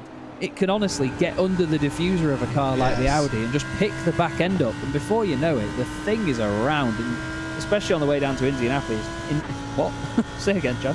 Indianapolis, you can have a humongous accident on the way into there. Like you've said, Paul, fastest place on the circuit. But still, really good stuff from these guys, and that's it. It's just about mind games, putting the pressure on, and this is the sort of racing we love to see. It's tremendous, isn't it? It's fantastic, and yeah, we've still got another 52 minutes of this to go, so keep it going, everybody. This has been tremendous to watch, so definitely. Your leader, by the way, Josh Thompson, is now 3.1 seconds ahead, 3.2 seconds ahead of Matt Turnbull. So yeah, he's again just got the hammer down. Just pull out that gap a little bit at the front. He's controlling things at the front. Ross McFarlane, though, it's worth pointing out, he has not gone past Matt Turnbull all this stint so far. He has sat on that rear diffuser of that Lamborghini, and well, he is trying to save as much fuel as possible to try and get the jump on Josh with the pit stops. That's what his aim is right now. He knows that he can't beat him for out-and-out pace. He's trying the strategy route. Yeah, definitely. And to be fair, Turnbull's been showing really good pace as well, so it's not like Ross is losing anything here. He's not actually being held up. He sort of conceded for this part of the race that Josh is away and he's ahead. I'm just sort of giggling inside at all the cones that just keep getting absolutely battered out of the way. No. Bless him. Oh, no, Morgan. And I'm really hoping we don't see what I mentioned before on a Lamborghini picking up the back of that Audi, because to me, with the fact the front end has gone in first, I'm going to put money on that's what's happened here. Maybe Morgan braking a little bit earlier than Horder would have imagined he would. Let's have a little ganders. Maybe a move on the braking zone. They're staying where they are. It's behind. Oh, it's the car behind. It's the tiniest of touches as well, to be fair. I think Morgan was just being more cautious on the brakes to make sure that, you know, he didn't turn in on Horder. He was doing all of the right things. And then it was Brian Loynes just behind. Was it? Oh, no, sorry, Nicholson. Apologies. Yes, Ross Nicholson. Just gave him a bit of a kiss there. That's such a shame for Morgan as well, because he's been going so well. I believe he's still held on to second in the AM class. He has, yes. Michael Blake is 24th overall. But yeah, Morgan, he'll be seething with that one. And to be fair now, he'll just be checking his speeds down the straight. He'll be communicating with the team. And he'll just be asking them about what speeds they're potentially doing and, you know, whether he's lost any pace in a straight line to the others, although he would be. I've just checked the Discord. He's actually deafened and muted. Oh, he's not now, actually. He's just literally, as I've said that, he's unmuted himself. So he'll be just communicating with them and just saying, right, boys, what pace are you doing? We're all in the Audi. We're all probably running the same setup. You know, what pace are you getting? Audi. Black yes. There's an Audi and a frock. Lamborghini. And who's the other Craig setup shop car? Is it just these two?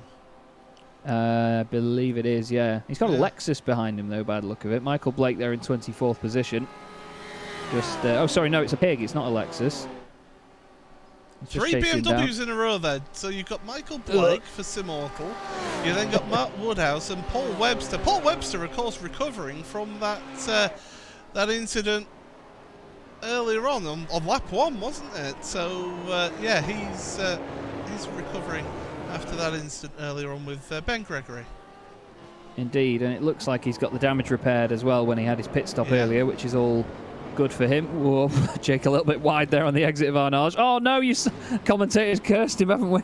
Oh, Paul, I'm so gutted, mate. I've got him down as a privateer still. I'll have to change that. But yeah, it's so easily done at Arnage. Again, it's an underrated corner. You think you could go quicker, you can't. No, and especially as well when you're getting on the power. That curb on the inside can really upset the car. There's a bit of Astro on the exit as well, just the other side of that wall. I mean, if I had a quid for every time, you'll see it here, every time a car has come out of here, put a wheel on that Astro, flicked right and then flicked left into the wall again, I'd be an absolute millionaire, to be fair. But we've got a very significant difference here in those two Lamborghinis. Can you tell what it is? It's definitely that endurance light bar on the front. You can see that Chris Byram in the number 78 machine has not got it turned on, and Jason Hodgson has. That is actually an option you can sort of change in the setup of the car. But Hodgson is going to be glad he's got it at the moment, trying to somehow put off Chris Byram in front of him.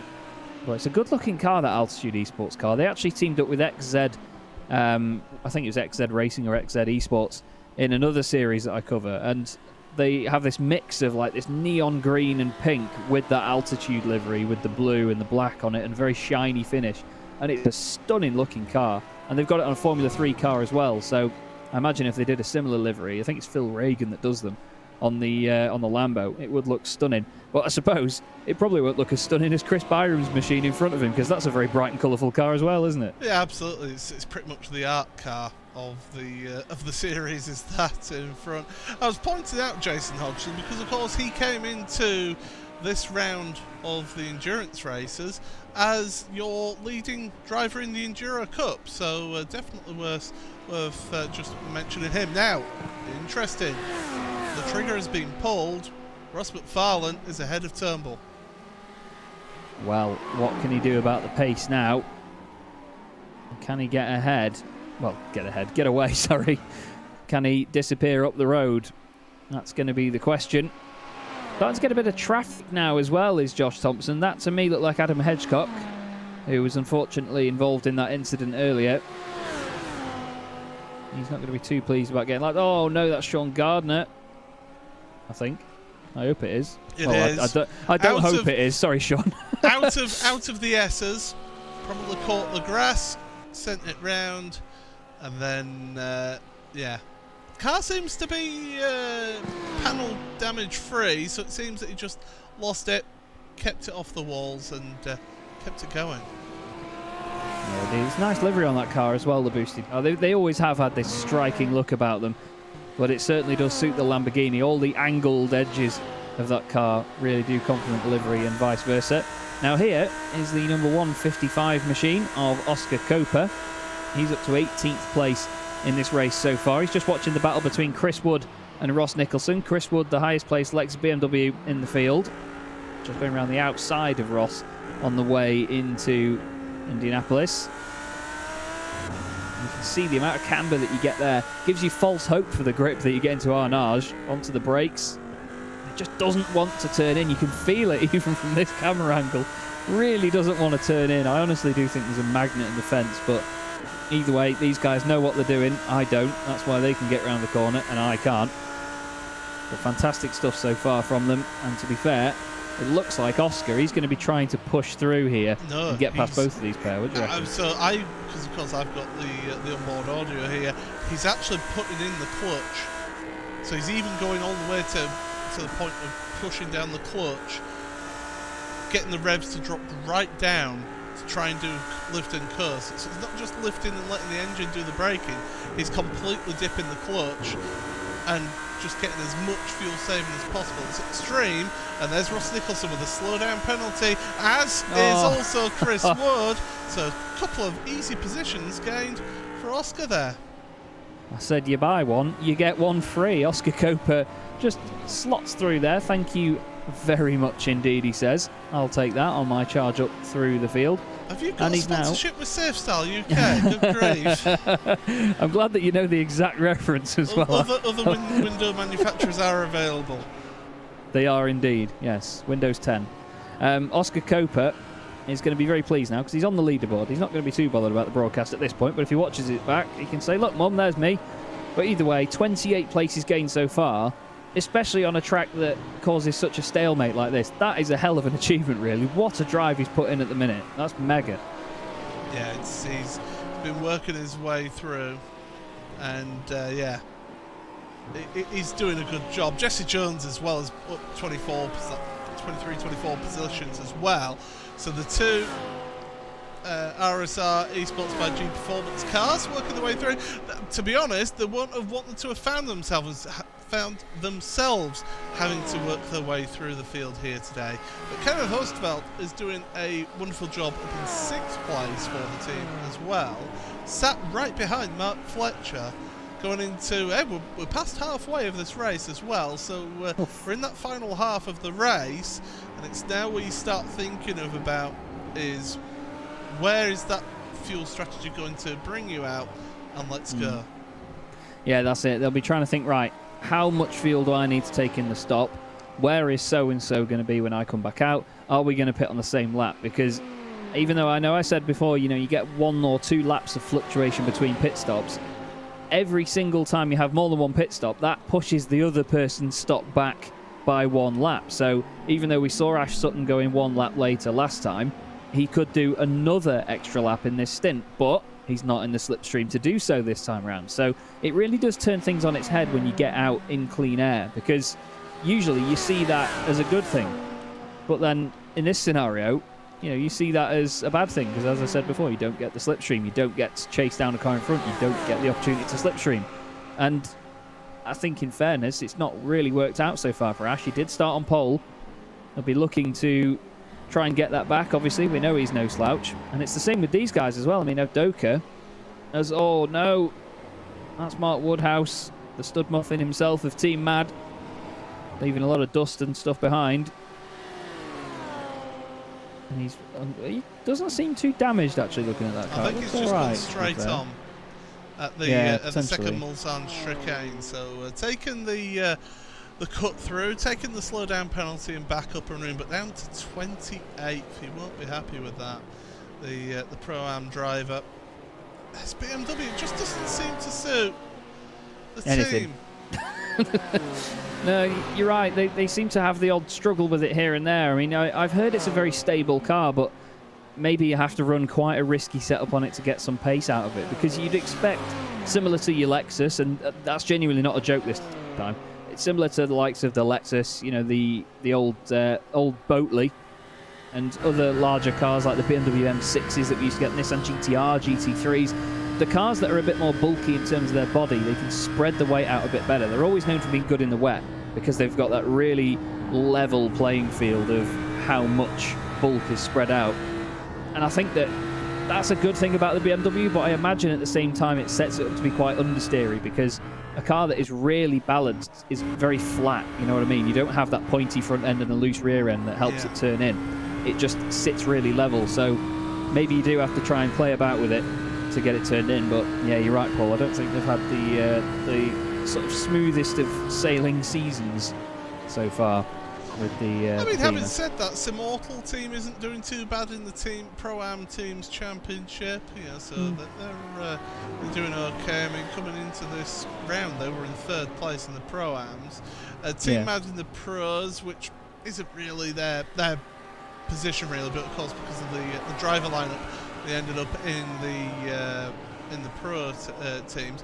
7th place out of 10 Pro teams. So you know, it's nothing to be sniffed at, but at the same point they'll be wanting just that a little bit more as their season. By the way, Jesse Jones on the tail of Andy Shield here, I think just doing a little bit of fuel saving. Morgan Butler just in front of Andy, so Am and 2 pros charging him down.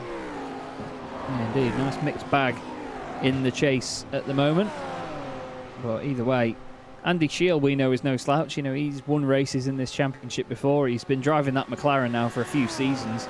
Seems to get on with it very, very well indeed. You can see they're still sitting in the middle of the road there. I like the word you used before, Paul, the crown of the road. Because of the middle of it just rising up, it's lower to the bottom of the car, really close to it. And there goes Coper. Going straight through. Shield doesn't fight it too much. He thinks, right, I'm going to slipstream behind you now. We know the McLaren is usually quite the slippery beast, but again, it's an absolute death trap from when I've driven it. But even so, each to their own. Andy Shield definitely enjoys it, but Coper is now going to go chasing down Jones is going to go chasing down Morgan Butler, who is only where he is because of that spin earlier. We need to remember that. You know, he was what, 15th after Ben Palmer overtook him again, but he's doing all right at the minute. And this is Ross Nicholson, the number 68 machine. He's got Chris Wood just in front of him. 2 very, very different cars in their own right. But still, shows how good the balance of performance is in GT3, with the fact that these sorts of cars can go up against one another and be on similar pace. Going down towards Mulsanne. This is another corner that's very difficult to get right, because it always sort of... it welcomes you into pushing it on the brakes and going as late as you dare, but because you're already slightly turning on the way in, if the car does get out of shape, you have to sort of straighten up, get off the brakes, regain the traction. As in the background, Jesse Jones has gone past Morgan Butler now. It looks like Shield might have got a slowdown, and the same as well for... who would that be? Is that Hobson? It's Van der Ness. Oh, it is Van der Ness. Apologies. I saw a white and blue Lambo. Don't go over that curb there, Andy. That's not the best one. Oh, Alex Nella's had a spin down at Indianapolis. Back up and running. He was in 12th, down to 14th. So just lost positions to Pete Harrod and Ben Palmer. Yeah, a bit of damage on the front of that car. I'm not sure whether that comes as a result of that incident. I imagine it would, because he wouldn't have been 12th and running with that sort of damage anyway. Oh, it's going into Indianapolis. We'll have to just rewind this one just a little bit more. He does get more... I think he got more damage than he had there as well, so I'm wondering whether something happened after this. It's through this right-hander, he's lost control. Get ready. Oh, the back end just gets away. There's the kiss. But I mean, just after this, I think there was more damage after this bit. Not quite sure how or where. Evdoka's pitting. He's the first of your top 10. Pit stop. Do you think that air duct looks like one of the communicating things off the Teletubbies? I said that out loud. Alex Nella, though, he'll be a bit gutted with that, but that's the margins, again, that these guys are dealing with, isn't it? You know, the back end of these cars can break away so easily, especially when you're lifting or just trail braking into a corner. But he's got a fast repair, actually, hasn't he? It was on the downshift. As soon as he downshifted a gear, it just spat him out. So that's what happened to Alex there. So, but here we go, round 2 of the pit stop starting now. So Evdoka's on pit road already. This is Nella and Koper for their pit stops here. So this is where we get to see now how that strategy pans out. If ever there was a time to have an accident like that, that was it, right there for Alex Nella. Yeah, definitely, because he doesn't lose too much in terms of damage down the straights in the laps following. You know, I mean, only has to do half a lap with that damage, and it's not even in a part of the circuit where it'll affect him too much. You could argue that through the Porsche curves it'll handle like a bit of a pig, but down the straight where there's nothing that you can do to sort of counteract the damage, then it'll be a very frustrating time. Bit of a pop and bang there from the Audi, but Nella is long gone here. Oscar Koper. This is a long pit stop. Yeah, 32 seconds. He did take a shorter pit stop on that first pit stop, remember? So that was his long pit stop there. Interesting. He's going to be running that right to the end then, is Oscar Koper. Some are. of these... Yeah, but you know what I mean? Some of them, like, rather than he'll probably brim the tank, I mean, Alex Nella was in there for 22 seconds. You know, some of the guys will calculate this now, and they will not take all of the fuel. They will not fill the tank to the brim. They will just take as much as they need to take. And they will just hope, because an interesting thing that we've seen before, Paul, is dependent on when the leader crosses the line, in comparison to when this hits 0, you know, drivers take a risk in not having that extra lap in the tank. So I'm intrigued now. I'm very intrigued indeed, because we've had it before. You know, a leader will cross the line with, say, 10 seconds to go, and it'll give them an entire another 4 minutes of driving to do, where half of the circuit is flat out. So it's a big fuel consumption session. Well, was it last season we saw them where there were a few cars ran out of fuel on that last lap? Yes. Yeah, I think it was that. Was that here, or was it? I think that was here. I think we had 1 or 2 at Sebring as well, didn't we? It was down the Mulsanne straight where you just saw cars pulling over to the side. They just wanted a KFC, didn't they?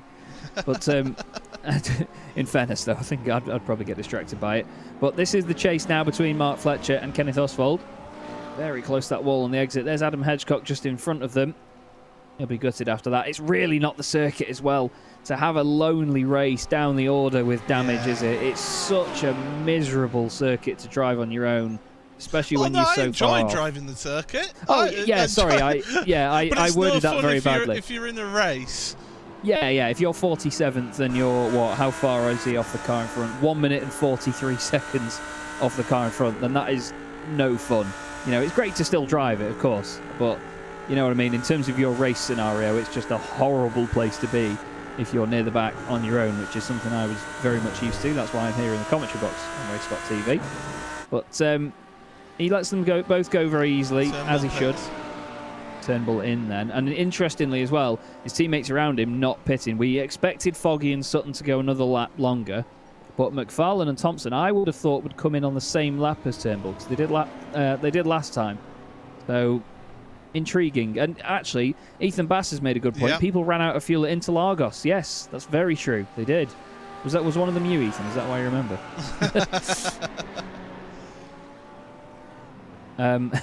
And apparently, there's a new headline from Ashley Blake Hood. The World GT Championship is considering cost capping after teams are found to be bringing 200 spare cars per meeting, which is pretty true, in fairness. But, you know, 2 fast repairs, I think it is. Or is it even just the 1? Now, it's 1 fast repair in this race. I would be showing you the pit stop time, but unfortunately my timing screen is not actually giving me a pit box time for Matthew Turnbull. But he's been waiting a long time. He's taking tyres. He's taking tyres. That's very strange. Now, we did not expect to see anybody doing that. I'm wondering whether he was up and down there quite quickly. I'm wondering whether he was done that by accident. So I know what can happen here, because I actually had this happen in a 24 hours of North France race, which was that when you come into that pit road, you go through the chicanes at the end of the pit, at the start of the pit road. Yeah. And if you cut across the inside of one of the chicanes too much, it resets your pit boxes. Ah, right. And so, because it thinks you're not coming in the pits, and so it resets it. But then you're going back.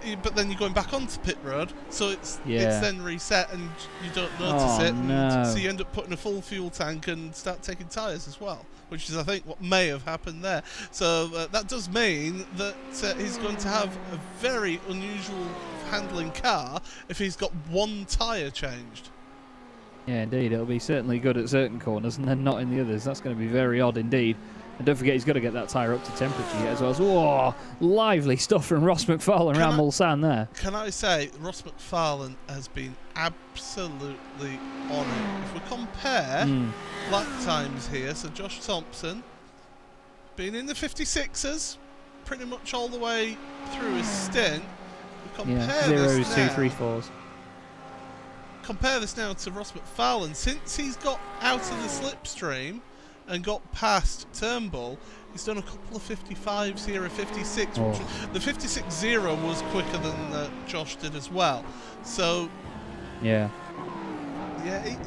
Ross is on it now. He did that fuel saving early on with the help of Turnbull. Now, he's got the hammer down. And the thing is as well here, he's not doing that because of slipstream with Josh. No. He's doing that on pure pace. You know, this is a very even fight right now, other than the fact that one's in a Ferrari and one's in the Audi. So you could say it's down to the cars, but I mean, I know Josh will, but at the end of the day, Ross is really flying, absolutely on it. And this is what we saw from Ross last time. You know, he was in the Mercedes last season as well, and he was doing a fantastic job at chasing the guys from Williams Esports. They're all in the BMW Z4, rest in peace, GT3. And I think that, again, it's just Ross making the most of this circuit. He seems to really shine around here. We know how quick Ross is at the end of the day. You know, the Pure Sims Esports lineup, they are some of the best sim racers in the world, these guys. They are so quick. But just Ross has these moments like this where he gets into a rhythm and he just flies to this point. Josh Thompson, that lap, a 56.1. Ross McFarlane, a 55.5, so 0.6 of a second gained on that lap alone. He's not having to do any fuel saving because he did it early on in his stint, whereas Josh has been up there on his own all the way through the stint. He's had to fuel save all the way through here. Yeah, indeed, and it's moments like this, playing the strategy and doing it right, as Moreno Saric saying Josh will blame the wind. Yeah, probably. Either that or he'll blame his internet or something. But, you know, you've got to love Josh for that, though. He's got he's definitely got an annual subscription to the Racing Driver book of excuses. Now he's blaming his internet, blinking in and out, look. But we've got Dave Baker on pit road. He's going to be the first of many to come in on this lap, I'm very sure.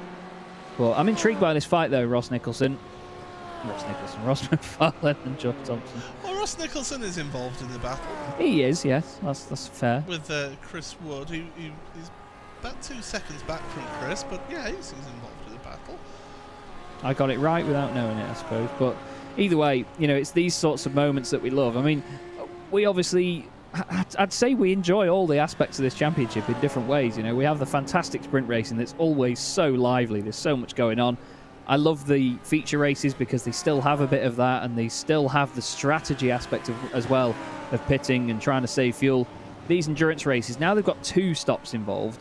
It's just made it even more spicy. It's really amazing to watch because it's such a different time scale compared to what you usually get. You know, people either have 1 hour or 3 hour races, then like your 6, 9, 12, etc.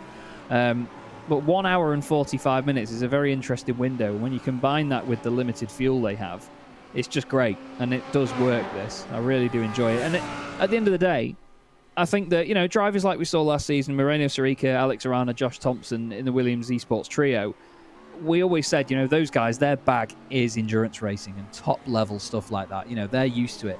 When you have a different time scale and a different layout like this for an endurance race, it's something they've not done before. You know, they don't already know the numbers for this. They've got to do it on the fly like the other guys in the championship have, and it's great that that playing field gets leveled, isn't it? Yes.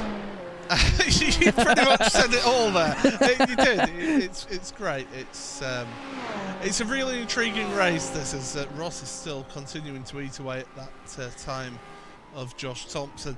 But yeah, it's really interesting to see how the different marks as well, because the Ferrari will have a different fuel economy to the Audi, to the Lamborghini, to the BMW.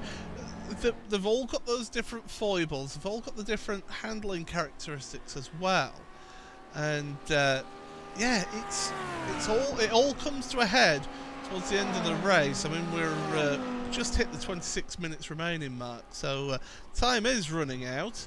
I think Josh needs to get a new hamster into the wheel for his internet there, but I don't know what it is. World Championship drivers seem to have the worst internet in the world. I don't know what it is. It's because and he'll admit this. Kevin Ellis Jr. was having to use his phone to give us a webcam view of his racing on Sunday. So it's gotta love Kev. People like that they seem to just not have the best internet in the world. It was really surprising. Josh and Ross both up the pit road. Here we go. It's coming down to the pit stops. I've seen people blinking before that it was apparently down to CPU issues at their end because of all the stuff they were running. And, these World Championship drivers have some of the best kit in the world, don't they? So maybe it just takes all the processing power out of the PC and it just thinks, oh, stuff the internet, that's an afterthought. Nickel Foggy has gone through here, which is quite an interesting one. So he's not pitted again, so he's still a lap after them. Same with Ash Sutton, he's gone through as well. That gap is huge now between the pairs, 6.2 seconds. But into their box they go. Josh Thompson onto the brakes. McFarlane goes through. That's got to be a bit more difficult for McFarlane because he can't see his box when Josh stops. So Josh, if anything, has a bit of an advantage there when that comes about. See how long they're in for. We had 22 seconds before from Alex Nella, so they'll be looking for a similar window, if not shorter than that. So any second now, that Ferrari will get going. I'm sorry, the blimp camera is the worst camera in the world, but there you go. Oh, it can't be as bad as the standard iRacing cameras at Sebring.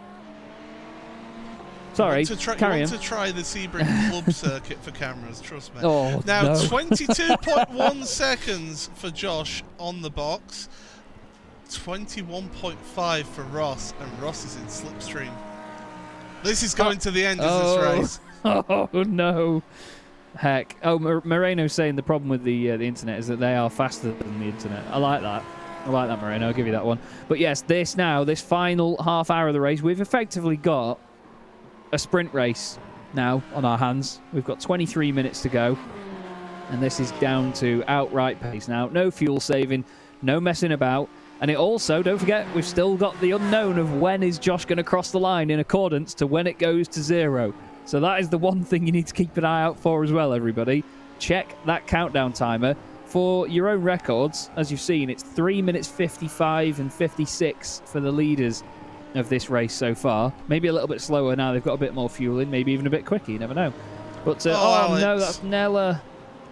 Oh, mate. Gets it going again nice and tidy, but it doesn't look like any damage. Maybe just a spin mid-corner. Yeah. It's easy to do there. Again, downshift. Do you reckon he's done that again on the downshift there, Paul? I can't give you a replay, unfortunately, because it will kill my... Speaking of CPUs, it'll kill my CPU. That's for sure. So, yeah, it's... Unfortunately, that's happened. Alex spun on his own. It wasn't his fault. It's the car. There you go, Alex. We'll clear you of all blame. But he's been in the wars as Alex, but he's such a great guy to speak to. We've interviewed him a few times here on RaceSpotTV and in the World GT Championship, and he's always got a very positive and realistic outlook on these races, hasn't he? When he gets in a battle, he enjoys it. If he doesn't win something, then oh well. I've done my best. I think I've got a good result out of it.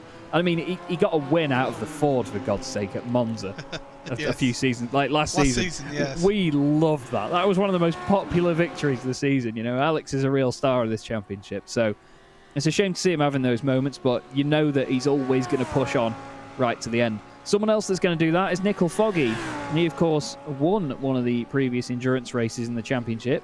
Actually, the last one at Bathurst. He managed the only endurance race we've had so far. Yes, Chaz, that's it. Yes, there you go, everybody. Chaz with the right words for the situation, as a good commentator should. Thank you, Paul. Ash Sutton, though, he has dropped off a bit. It was 6.2 seconds at the start of the lap, though, so he's gained a little bit on this lap to Nickel. As in the immortal words of Amy Santiago, I will do better mouth. What? As we go through. Good Lord. Get your words out, mate. Come on. I don't know if I can after that sentence. As Foggy comes onto pit road now. Oh, wow. We've reached that stage of the race, everybody. Yes. Oh, here we go. Right then, under the Tag Heuer Bridge. And into the pit lane he goes. There is Mr. Sutton behind him. And this is only going to get more and more interesting the less laps we have to go in this one. So well, they've got to take less fuel now. There's yeah, only that's 20, it. just under 21 minutes remaining. But you've got to carry that little bit of extra just in case. You never know. You know what? I've seen it before, and it was a bit of genius and fantastic judgment from whoever did. I didn't know there was a lava pit on top of the pit lane. Whoever did it is an absolute genius. I cannot remember what race it was, but somebody sent me a link a while ago to an endurance race on iRacing where people had... It was round here as well. People had pitted, obviously, done their last pit stop of like... I think it was a 3-hour race. 18.2 seconds. Here comes Thompson. Oh, this is going to be close, but Sutton's going to come out in third place. But now... We've got a 3-weight scrap for the lead, I feel. Yeah, he's definitely close enough to get some slipstream as long as he puts a hot lap in now as Nickel Foggy. Very close indeed. Yeah, sorry, it wasn't Sutton. He was in 4th place. Ash is still, what now, 5.2 maybe further than that behind these guys now. He's not going to be pleased with that, but either way, his teammate Nickel Foggy in the Pure Sims OBP machine chasing down Pure Sims esports driver Ross McFarlane. Chasing down Williams esports driver Josh Thompson. So we've got this for now inside the last 20 minutes. And this is going to get better and better. Now the thing is, if the two in front do start battling, that will help Nickel. At the moment, he's 1.4 seconds back. So if he gets any slipstream, it is going to be a minuscule amount, isn't it? Yeah. So it's an intriguing one. Although Ross is actually right with Josh now. He actually looked to the left there to try and make a move, so this battle is well and truly on. I didn't expect him to catch up that quickly, but that shows you how strong the slipstream is and what helps. Strap in, everybody, because these last 20 minutes, or 19 minutes now, especially with the lap traffic in front of him, are going to be very, very, absolutely entertaining. Now, Josh won't fight this too hard. He knows that he can keep with these drivers and keep pushing on, so he won't fight this too hard. There's no point at this time to fight too hard. Just if they're determined to go past, let them pass. You don't need to fight. Just think about it. The long game. Be patient. It's, if anything, in this position, you want to be the second car going into Indianapolis on the final lap. You want to be behind out of Mulsanne corner into Indianapolis on the final lap. Yeah, indeed. Oh, that cone's getting murdered. Oh, he misses it. Love that. But yes, definitely, Paul. It's like being at Daytona. You know, you don't want to be the car that's in front coming out of the bus stop. You know, you want to just be the car that's in second place or even in third. You know, you can get a double slipstream. And I think Nickel Foggy's in the box seat here because if he can put in a really good final sector, this is the twisty bit that isn't as easy to catch up on. Josh is having to back out of this, and Nickel will still be getting that tiny amount of slipstream. So keep your eyes peeled on the number 43, just behind these guys, everybody, because he'll soon be there. Nickel is a very, very intelligent driver. He's a really very intelligent and hilarious bloke as well. Double champion of the World GT Championship. Ross McFarlane and Josh Thompson have won plenty of races between the two of them. Look at the run that Audi gets out the corner there. So out the slower corners, Audi just seems to have a little bit more punch, which could be crucial when it comes to making overtakes here for Josh. And to be fair, I mean, what you said before, you know, if Ross is in front out of Arnage and out of Indianapolis, then he might not have to worry too much about an attack from Josh, because if he does get that initial punch and opens the gap like he has now, Josh isn't going to be close enough to make a move come the final few chicanes. So that could be the deciding factor, and it's interesting little moments like that. I mean, Josh will notice that as well. He'll have taken that as a mental note in his head, and he'll be thinking, right, I know where I need to try and be quicker. I know where I need to get more out of this car, but is that possible? And it's little things like that that it's going to eat at him over the next lap or so. You know, he'll still be trying to figure it out.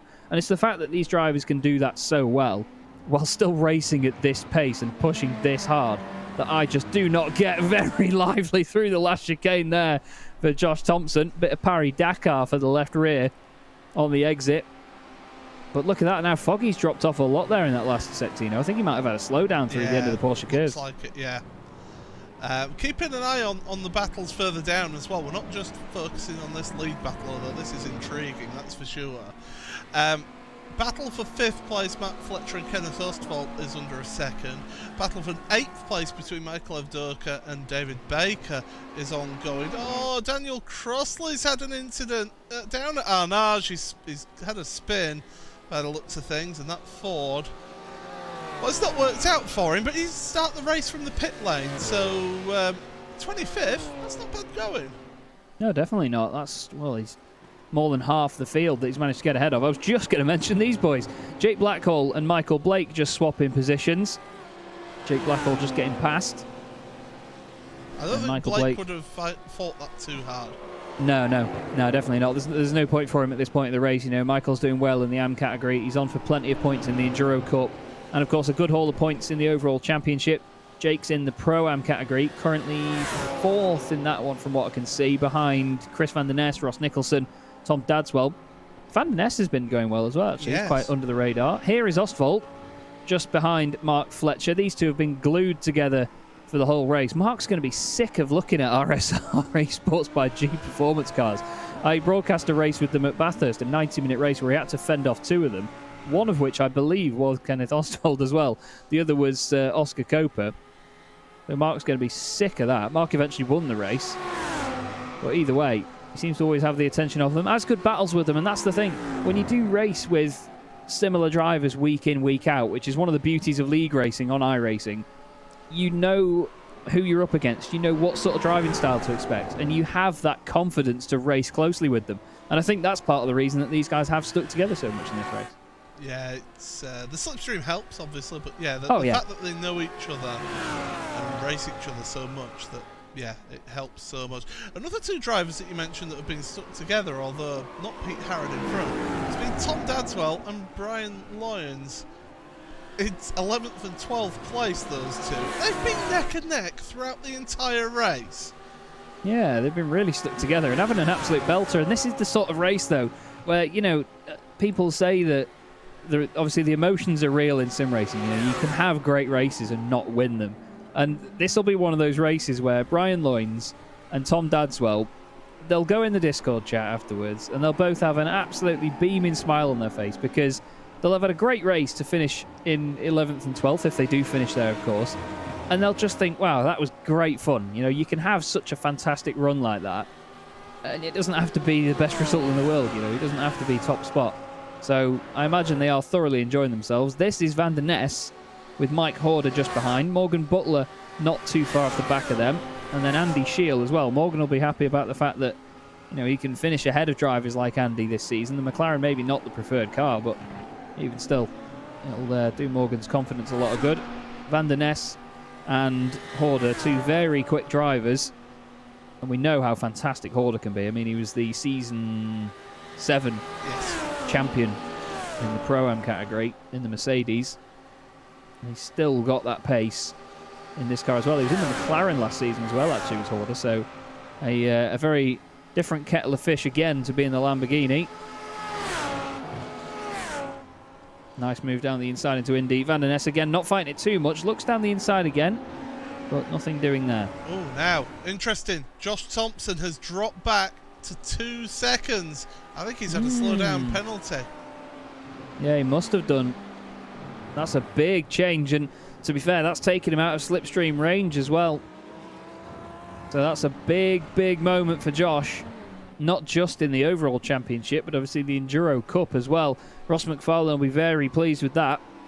I'm sure he'll have been hoping for a good fight out of it, so obviously if it was the case that Josh got a slowdown and that's what decided it, they'll both be a little bit gutted about that because, even though these drivers would like to win, you still have the fact that, you want a good battle to get there. You don't want to always just drive away and stay at the front and have it as a complete stalemate. You want to have that chase. You want to have a bit of door-to-door stuff. But Ross now, just over 2 seconds ahead. You can see Oscar Coper on your timing tower there on the left. 29 spots gained. Car 155 in position 1-5. What a great performance that is from him. That just shows true consistency. And Jesse Jones as well. 28 places gained. So the RSR esports cars really on it at the moment. as I said earlier, that I think they would have liked to have been in a position where they didn't have to do that there. Yeah, they would have liked to have been up at the front. By the way, things aren't over for Kerper because he could gain yet another position here off of Chris Wood from Team Matt. So that's going to be intriguing to see whether he can work his way past. And Kenneth Ostwald making his way past Fletcher down the first part of the Mulsanne, but again, it's still switching, people not fighting too hard. It'll be when you get down to those last couple of laps where business starts to pick up. Yeah, indeed. It certainly will do. Now, I'm going to keep my eye on how many laps we're going to have left in this race here, because I think we're going to get roughly, what, 3 more? 27 laps in total? Oh, yeah. Yeah, because it's near. Let's round it up to 4 minutes a lap, because it's, what, 3 minutes 56. So we're not even going to get 3 after this. So when they cross the line, I'm just wondering how many seconds we're going to have when he crosses the line for the last time, whether people will expect that extra lap or not. I think it'll be just about right. I think when we cross the line, there shouldn't be too long to go left in the race. Either way, we'll get to that when Ross next crosses the line. This is Oscar Coper, who has now got past Chris Wood down the straight. Nice, easy thing to do. But the thing is, he's got to try and stay ahead and pull away now. I mean, we always say that Murray Walker famously said catching is one thing, overtaking is quite another. But on top of that, getting away once you have overtaken is another aspect that people don't always consider, isn't it? Yeah, that is it. By the way, nice round figure now. 30 positions gained by Oscar Coper. Yes, in I like that. race. So, and he's got Ben Palmer about a second and a half. Now, Ben Palmer is quite a quick driver. He found himself in 13th place, though, which I'm surprised by, actually, for Ben. So, yeah, he's definitely in sight for Oscar Coper here. So Coper on the charge at the end of this race. He's on lap 6 of his stint, whereas Palmer and Lyons and Co in front on lap 3 of their stint. Yes, indeed. All at different stages, really, because, you know, even though one lap is all the difference, you know, that's an extra 3-4 minutes on the tyres. I mean, I know it's not the biggest tyre churner in the world, but you've still got to think it does make a difference. Looks like a car's been off there, actually. Bit of gravel and dust in the air. Doesn't seem too bad. Maybe someone just slightly running wide out of Indianapolis. Easy to do. There's a lot of camber on that corner that does help you out. It sort of leads you into thinking you've got a bit more grip than you actually do. Now, 8.5 minutes left to go. That is, what, 2 more laps, and he's going to have 30 seconds. So it was 1 hour 36:21 seconds across the line. So we're going to get this lap and then 2 more.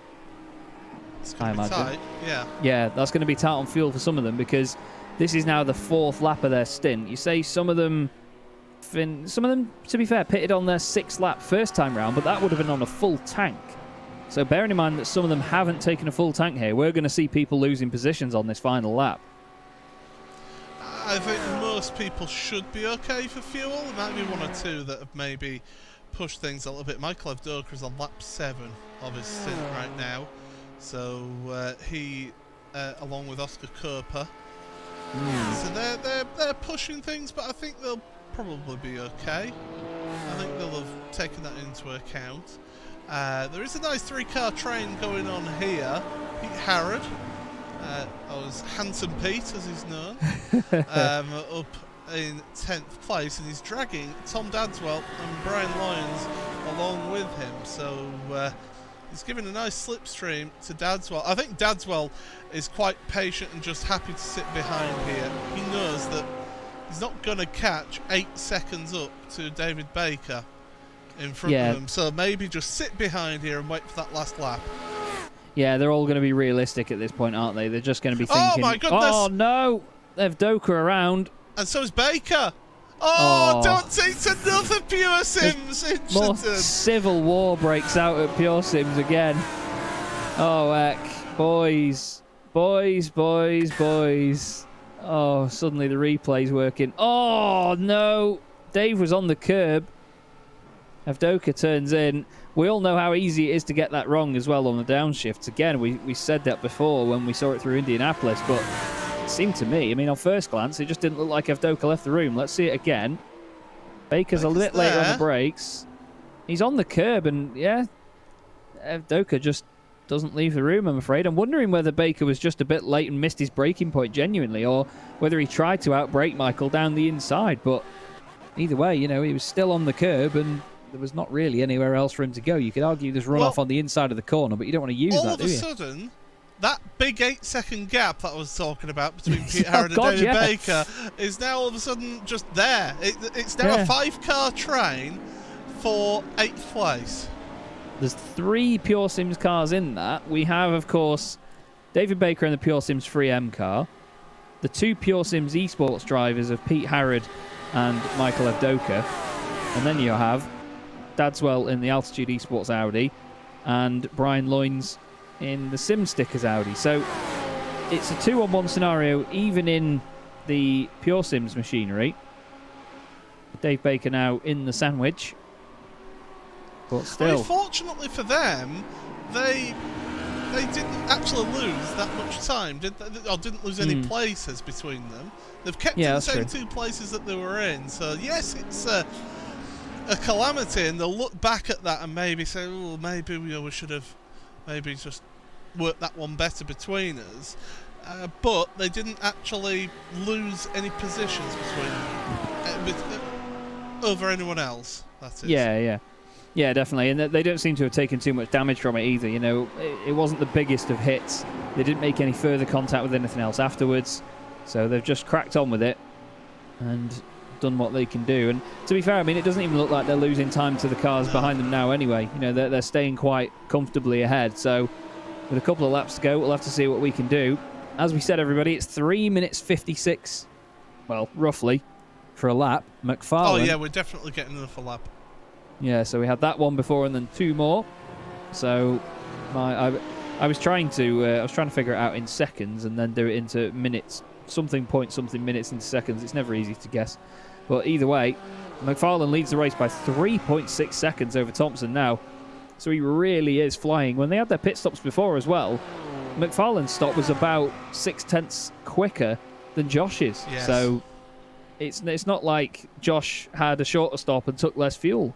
But he's now got the attentions of Nickel Foggy on him. Half a second last time they went through any of the timing beams. This could be a 1-2 for Pure Sims here, potentially, because we've got, obviously, different teams. Again, we have to explain that. McFarlane and Pure Sims Esports, Foggy and Pure Sims OBP. Either way, it's a stablemate situation. They'll be very pleased with that. Oh, they'd be delighted with it. I mean, they've got that many cars on the grid, however, you would imagine they would at least get some towards the front of the field. But, they'll be hoping to get Foggy ahead of Josh. Josh isn't the easiest person to overtake, but he wasn't fighting too hard with McFarlane. And I think that slowdown penalty for Josh really cost him big style. He lost that slipstream. But the thing is, with the speed that's going to be a slowdown penalty surely for Thompson, running that far over the inside curb. But what I was saying is that I think that McFarlane actually had the pace to be able to pull away from Josh. He's just had the second and third stint. He's just been absolutely on it, has Ross. I think we saw the same last time out as well, didn't we? He just turned it on. You know, it's like he had that first stint as like a reconnaissance stint just to see what was going on. And then he thought, right, I know what I can do, how much fuel saving I need to make, and then where I can pit, how much I need to take in the pit stop. Let's crack on. He gets out the pit and just smashes out the laps. Nickel Foggy's looking to smash out the positions at the moment and go up to second place on the left-hand side of Josh Thompson. He'll expect Josh to back out of this into Indianapolis. Will he? No, he will not. Down the inside he goes, a little bit of curb, runs wide, gets a proper wiggle on. Somehow manages to save it. Thank you, direct drive, says Josh Thompson. Wow, Nickel Foggy, though. Good confidence, good awareness. You could see him pull to the left a little bit. But nice work by Nickel Foggy to get through. Josh is going to try and get that back as soon as possible, though. That would have been a heart-in-mouth moment, that's for sure. Josh is flashing the headlights. Not much good that'll do for you, Josh. 15 brake horsepower, though. Yeah, that's what everyone seems to think, anyway. Sorry. By the way, just an update, I did notice that Paul Webster was at a standstill further down the order. He's back up and running, though. No. So he's down in... I lost him there, he's 33rd. So, yeah, he had an issue out there. But, Thompson all over the curb through Porsche curves. That's not the ideal line there, Josh.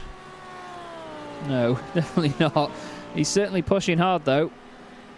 And that's the thing you can never doubt Josh for. You know, he's a very, very fast driver. I mean, we always say it. But we're now coming on to the final lap of the race here at Circuit de la Sarthe. This is meeting 6 of Season 9 of the World GT Championship. The second Enduro race of the season. We're getting back-to-back Enduros as well. Of course, next time out, we go to Sebring. Looking forward to that one as well. Another classic endurance circuit. But once again here, Paul, everybody can say, oh, the field spreads out. You know, it's endurance. It's an hour and 45. Meh. But this has been great. You know, we've had the intrigue of the different chases, the different strategies, the slipstream, people going in and out of battles, people coming out in clear air when they want to be around other cars. This race always delivers in the World GT Championship. Long may this continue. Yeah, I absolutely love this round of the championship.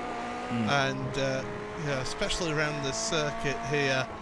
Onto the brakes, carry the speed through Tete Rouge. You've got the Le Mans football team stadium on the right there. Use your slipstream. Down the straight. Make sure you don't pull right into KFC that you see there on the right-hand side. Keep your eyes on the car in front, and that is exactly what Josh Thompson is doing right now. He's trying to make that move and make it past. He is indeed. Nice and easy stuff for Josh. Down the straight there, onto the brakes. Foggy doesn't fight it too much. He knows exactly what he needs to do to get this back.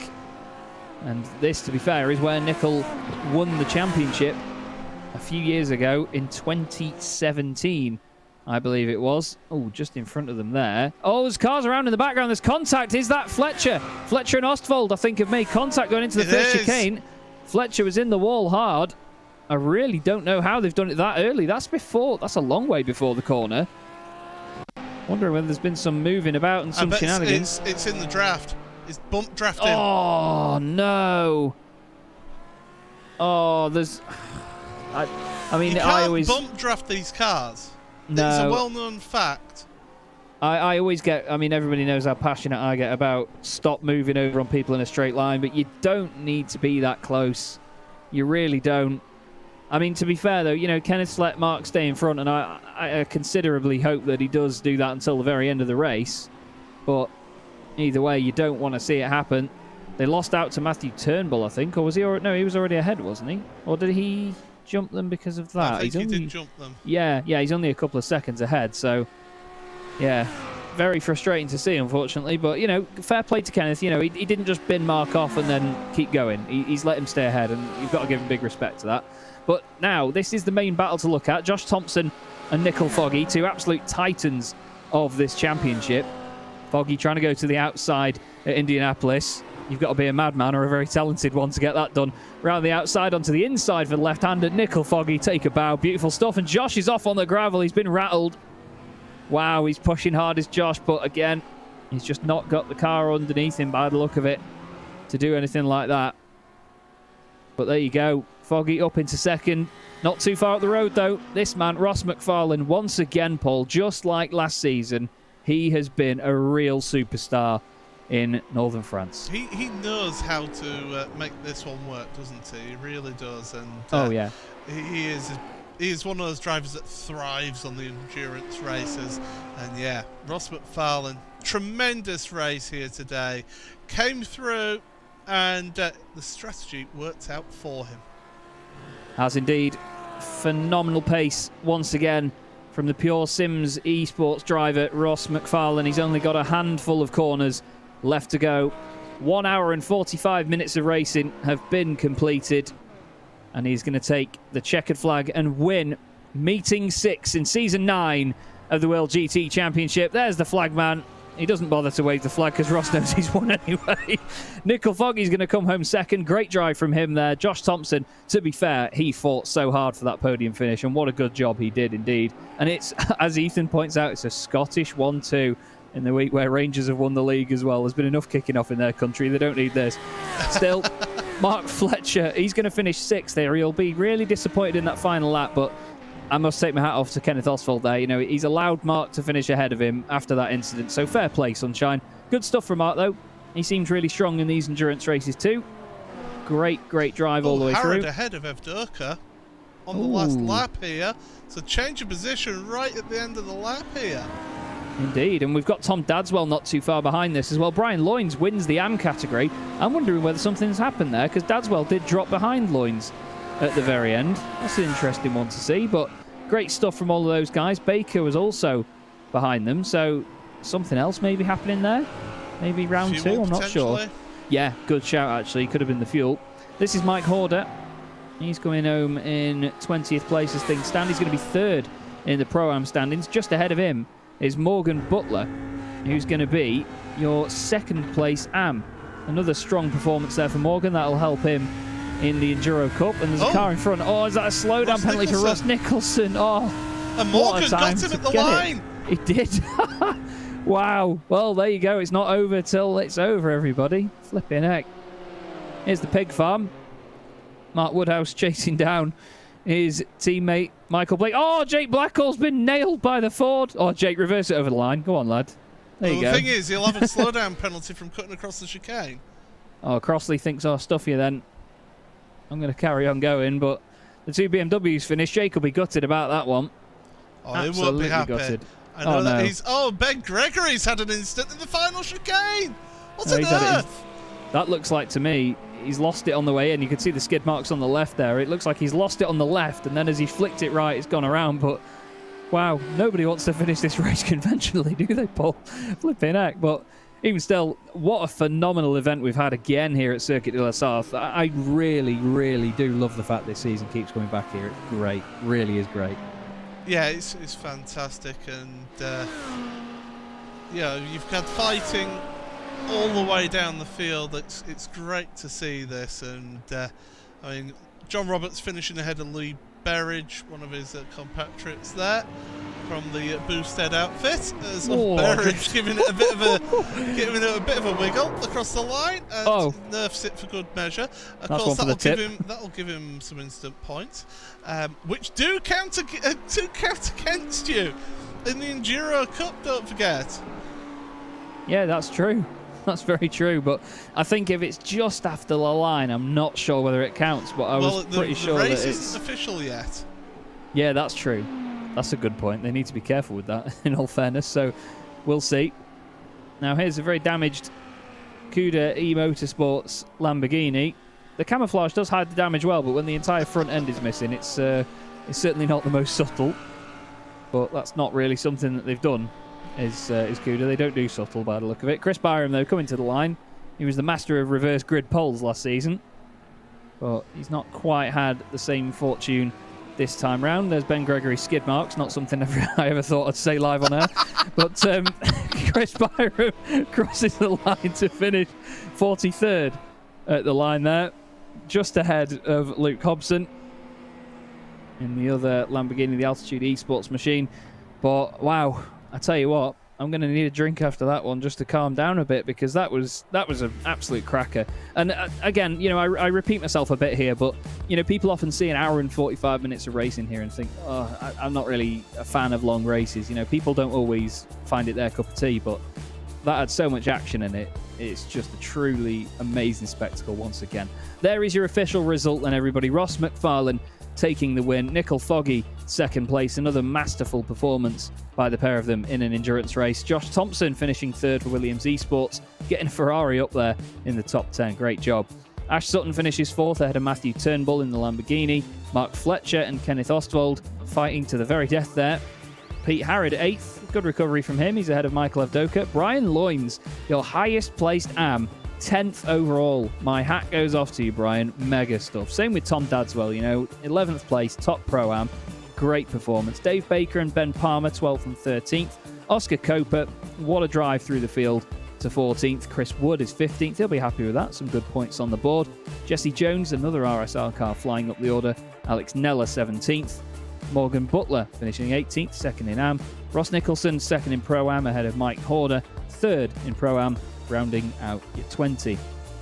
Then we have Chris van der Ness ahead of Andy Scheel. Daniel Crossley got a little bit crossed up with Jake at the end there, unfortunately in the Ford chicane, quite ironically. There you go, that's probably where it gets its name. Michael Blake finishes 24th ahead of Mark Woodhouse, and Jake Blackhall 26th.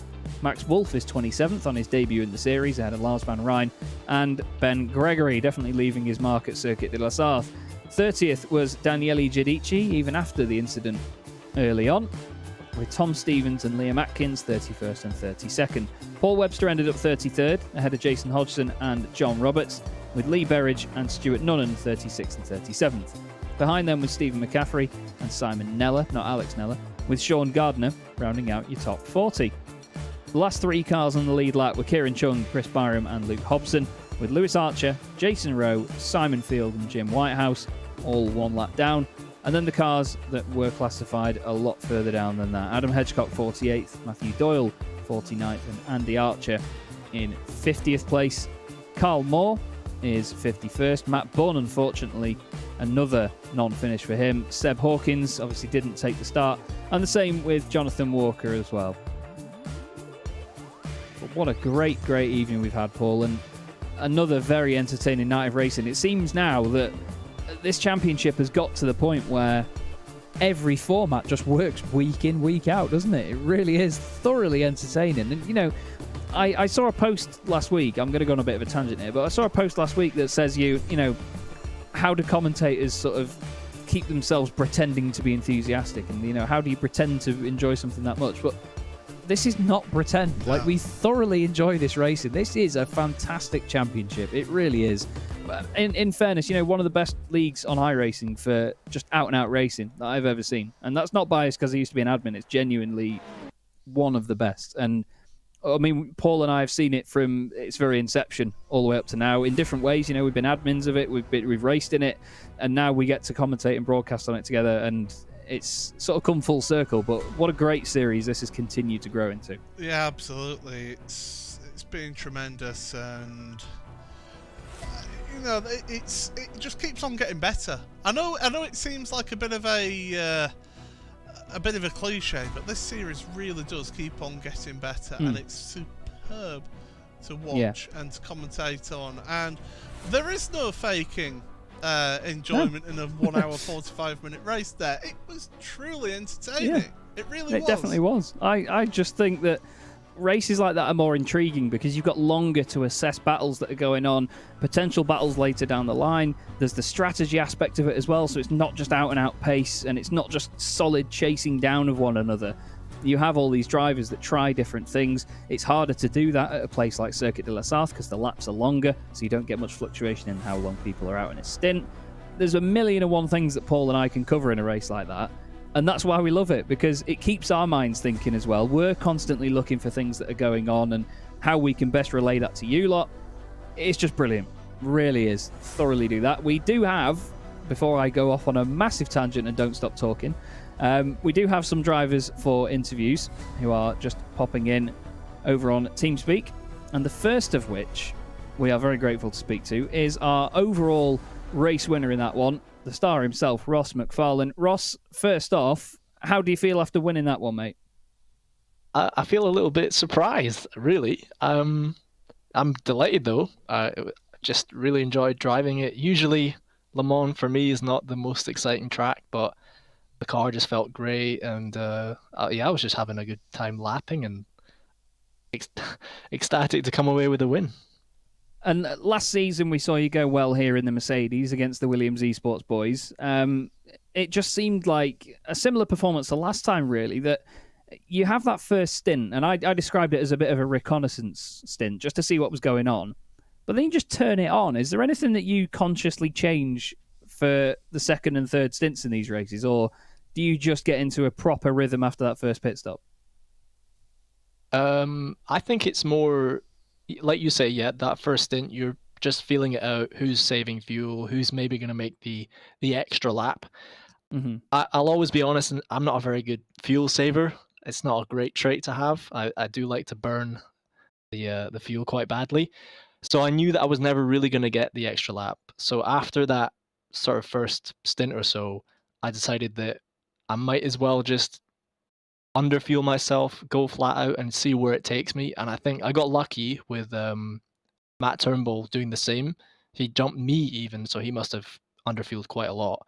Yeah. And it just allowed me a little bit more draft for a little bit longer. I could save a tiny bit of fuel behind him. And then once he made a mistake, I just bolted to go ahead of him. I knew I had the pace. And I think that's where, the race just came together. I just started to lap well. Everyone else kind of dropped by the wayside for one reason or another. But it just all came to me in the end. I'm happy about that. It certainly did seem that way. We weren't able to get replays all the way through the race. So the move with Josh, was that just down to slowdowns? Because it seemed like he was pushing it quite hard in comparison. You seemed a little bit more casual behind. I think what happened was Foggy came out right behind us. So we thought we might not battle for it. We'll try and work together. Yeah. And it really meant that leapfrogging was going to have to be the only option to try and beat Foggy. But then once I got ahead, I think Josh, his tires just dropped off a cliff, and I got a little toe off of a back marker, and that just set me up, and I just drove away. So I think it was more just down to luck and a couple mistakes and degradation from other drivers. But it was surprising. Well, I mean, one of the things that Paul and I were, I don't want to use the word surprise because we know that you're quick in all fairness, but it was the fact that around here you can't just get past somebody and stay in front because the slipstream really does even it out. But you just drove away from him there. The pace, like we said, it seemed like you just switched it on. Is that something that you reckon you can carry into the rest of the season? We'll have to see. As I'm sure most people watching will know, that iRacing's got the new build coming out in this coming week. There's going to be a few changes to these cars, meaning that part of the setup is going to be limited. Whether it's not much of a change or whether it's going to be a bigger change and we have to adapt more, and it's going to be down to who adapts their setups and they're driving the best to those new changes. We'll have to see. But I hope to just carry the enjoyment. I'm feeling really comfortable in the car, and I had the race on Saturday in the Sports Car Open. Felt great in the car then as well. Same Audi. So I just hope to take that fun and just carry through to the next few rounds and maybe gain some of the points back that I've been missing. Well, we certainly look forward to seeing how you get on, Ross. Again, well done from us tonight. That was an absolutely mega performance, and we'll see you in 2 weeks' time at Sebring. Cheers. Cheers, mate. Fantastic stuff there. Ross McFarlane, your overall race winner. And the man who finished in third place, plenty of points still for getting a podium, Josh Thompson, joins us in the chat. Josh, that didn't quite go the way you wanted at the end there, but it seemed like for once the Ferrari wasn't too bad, although I'm pretty sure you might tell me the opposite.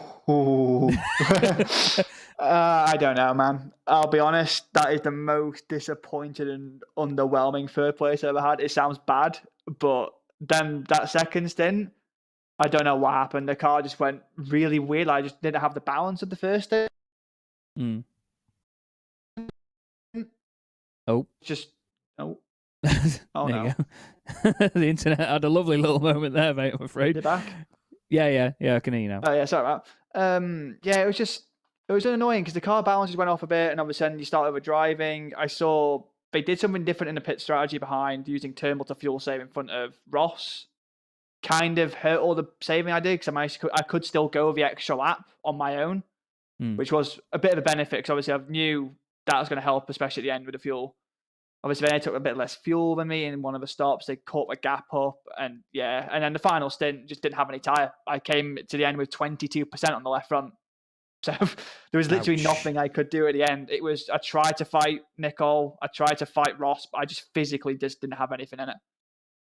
Yeah, it seemed like there was just, it did drop off at the end, unfortunately. Ross said the same. He said that he thought that was what it was, just the tyres dying out. But when you do run them for as long as you do here, you can kind of expect that in a way. moving forward to another endurance race at Sebring, what are your thoughts heading there? Because, I mean, last time out in the Z4, it couldn't have gone much better with your teammates having a battle with you, but obviously the sort of lone Ferrari up at the top end here, do you think you can get a result out of it? I don't know. It's going to be interesting. Obviously, in the current meta, I don't think it has an absolute world to be anywhere near again. It'll be similar to Belle Isle. The car really struggles on high downforce for some reason. But obviously, there's the patch coming out tomorrow, and they're changing the toe, and which has all been said around. I think I know what it's going to be. Hopefully, that doesn't hurt the Ferrari too much. I know it will hurt the Audi if it's what I think it is, which hopefully will bring all the other cars in. I think that's the issue at the moment. There's a bit of a gap. If they can just bring the cars a bit closer, if it's within 2 temps, you can always be there in an endurance race. So have to wait and see. Yeah, it's going to be an intriguing one, mate. And obviously, plenty of different formats to use to your advantage, or at least try to get the most out of over the course of the season. But is there one particular round that you're looking forward to at the end of the second half of the season, I should say? To be honest, my best tracks have gone. Le Mans was probably my best chance of actually winning an enduro. I have to wait and see. Catalonia's always been good, so hopefully we'll go again well there and get the triple, maybe. Yeah, I was going to say, you nearly got that last season, so fingers crossed we see something like that. But thanks again, Josh, for joining us. Well done tonight, mate. Still a podium at the end of the day, and we will speak to you very soon. Thank you, guys. See you later. In a bit. Brilliant stuff there. Your third place finisher, Josh Thompson. And we move on to the man that finished second in the AM class this evening. More good points on the board in the Enduro Cup, and a good overall finish as well for Morgan Butler. Morgan, you must be pleased with that one, because Le Mans is by no means an easy circuit to get right on a race night. It's a bit kind of 50-50, I'd say. Obviously, starting 16th, I think I was running 14th at one point. Was feeling quite good. Still maybe a bit not enough confidence maybe with the car. And I think that's what caught me out in obviously getting turned, is I just didn't have enough confidence on the brakes. Got turned, clawed my way back up to P18. So, 50-50. And what did you make of the car around here in terms of its overall performance? We know obviously the Audi's been the car to pick really over the course of the season. Did you feel like it had any sort of advantage this evening? I wouldn't call it an advantage. Well, definitely not in my hands, but the pace of it is very, very good. I think that's quite clear to see. I think for me, as I said before, it's just a lack of confidence with the car, because it's quite a feisty little thing. So going through stuff like the Porsche curves, the second I feel a slight slide, I begin to kind of panic, and I've got to really wrestle it to kind of get it doing what I want again. Mm-hmm. But apart from that, I mean, it's showing pace quite clearly. And do you think that's something you can carry through to the second half of the season? Because obviously with a week's break now, you're setting yourself up quite well for Sebring. I'd like to hope so. I mean, I've obviously been putting a lot of testing in over the past couple of weeks, just all sorts of places. I gained a hell of a lot of pace just in general over the Bathurst week, just getting a lot more confidence with how the Audi drives, seeing as it is one of the only cars I drive, as you yourself know, with how much I big it up. But I've just gained a hell of a lot more confidence in the car and in myself. So carrying that forward now to the second half of the season, having actually now finished a race, which is amazing in itself, I think it's going to be good, yeah. Awesome stuff. Well, we look forward to seeing it, mate. Well done again this evening, and we'll see you in 2 weeks at Sebring. Yeah, see you guys in 2 weeks. Look forward to it. There we go then, Paul. Our three of probably our best performers this evening. Morgan's done well considering in the AM class. He's second in that class there. Ross's pace, though, I mean, yes, you can argue, he looked that much quicker because of Josh's tyres going off, but even still, he's still got to pull that pace out of the bag, hasn't he? He doesn't just win it by Josh slowing down. He's got to still put the pace in to be that much quicker. It was certainly an outstanding drive by Ross again at Circuit de la Sarthe. Always a good idea to switch your microphone on first. Yes, it was a tremendous performance by Ross, and as we say, it was just that way that he was able to get things working right for him, and to really kick on in that second and third stint of the race really did pay out nicely for him. And using that slipstream of Matt Turnbull for the majority of the second stint really did help him. So they'll be delighted in the Pure Simps camp that they've got a 1-2. Okay, different teams in the championship, but as a group, as a unit, they'll be pleased to get the top 2 there. And to have 4 out of the top 5 being Pure Sims outfit drivers, yeah, they'll be delighted. But Josh, as he says there, a little bit disappointed with how that race went, and he'll understandable. When you were able to get a nice gap at the front at the start of the race, it's just come back and bit him. So I want to point out my driver of the day, though. It's got to be Oscar Koper. Oh yeah, hands down. Driving through the field the way he did was sensational, and Oscar Koper, I'll tip the hat to you, sir. That was a great performance out there. It was indeed, and like you say, to come through the field on a track like this as well, where once you have overtaken somebody, it's hard to break away, as we said before. And it's the fact that the field does spread out so much over an endurance race, and that didn't slow him down. He gained a lot of places early on, granted, but still, that's one of, in some ways, it's one of the easiest times to do it because the field's closer together, but at the same time, it's the hardest time to do it because everybody's trying to overtake everybody while it's still bunched up. So he really did master that race there, and his pit stops were timed well. He didn't get himself in any fights he didn't need to. He just, as soon as he got to people, just moved past them and just carried on. It was like, right, you're done, next. Who's next up? So fantastic stuff. Well done to Oscar tonight. Yeah, it was really like, strong. To quote wrestling, it was like Bill Goldberg and asking who's next. That's what it was for you there. Well, what's next, everybody, is Sebring in 2 weeks' time. Like that little transition there, yeah. Now we actually flip the sort of order of the format on its head. So we go endurance, feature, sprint, as you see there, rather than the other way around. So we go for a 1 hour 45-minute endurance race at Sebring. We then head to Silverstone Grand Prix circuit for 2 feature races. That is going to be an awesome combination.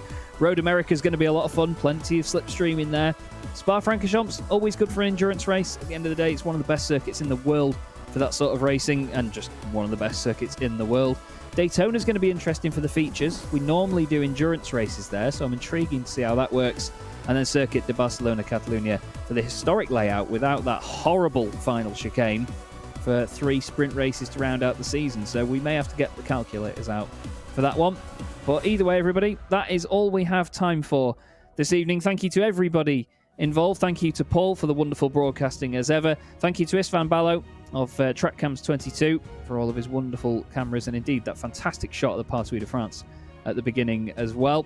Don't forget to follow us, RaceSpotTV, on all of the social media channels you can see there, and make sure you subscribe to us on YouTube as well and catch any future broadcasts. He has been Paul Smith, I've been Chaz Draycott. This has been the World GT Championship Season 9. We'll see you in 2 weeks at Sebring, everybody, but for now, have a wonderful, wonderful evening.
We're existing.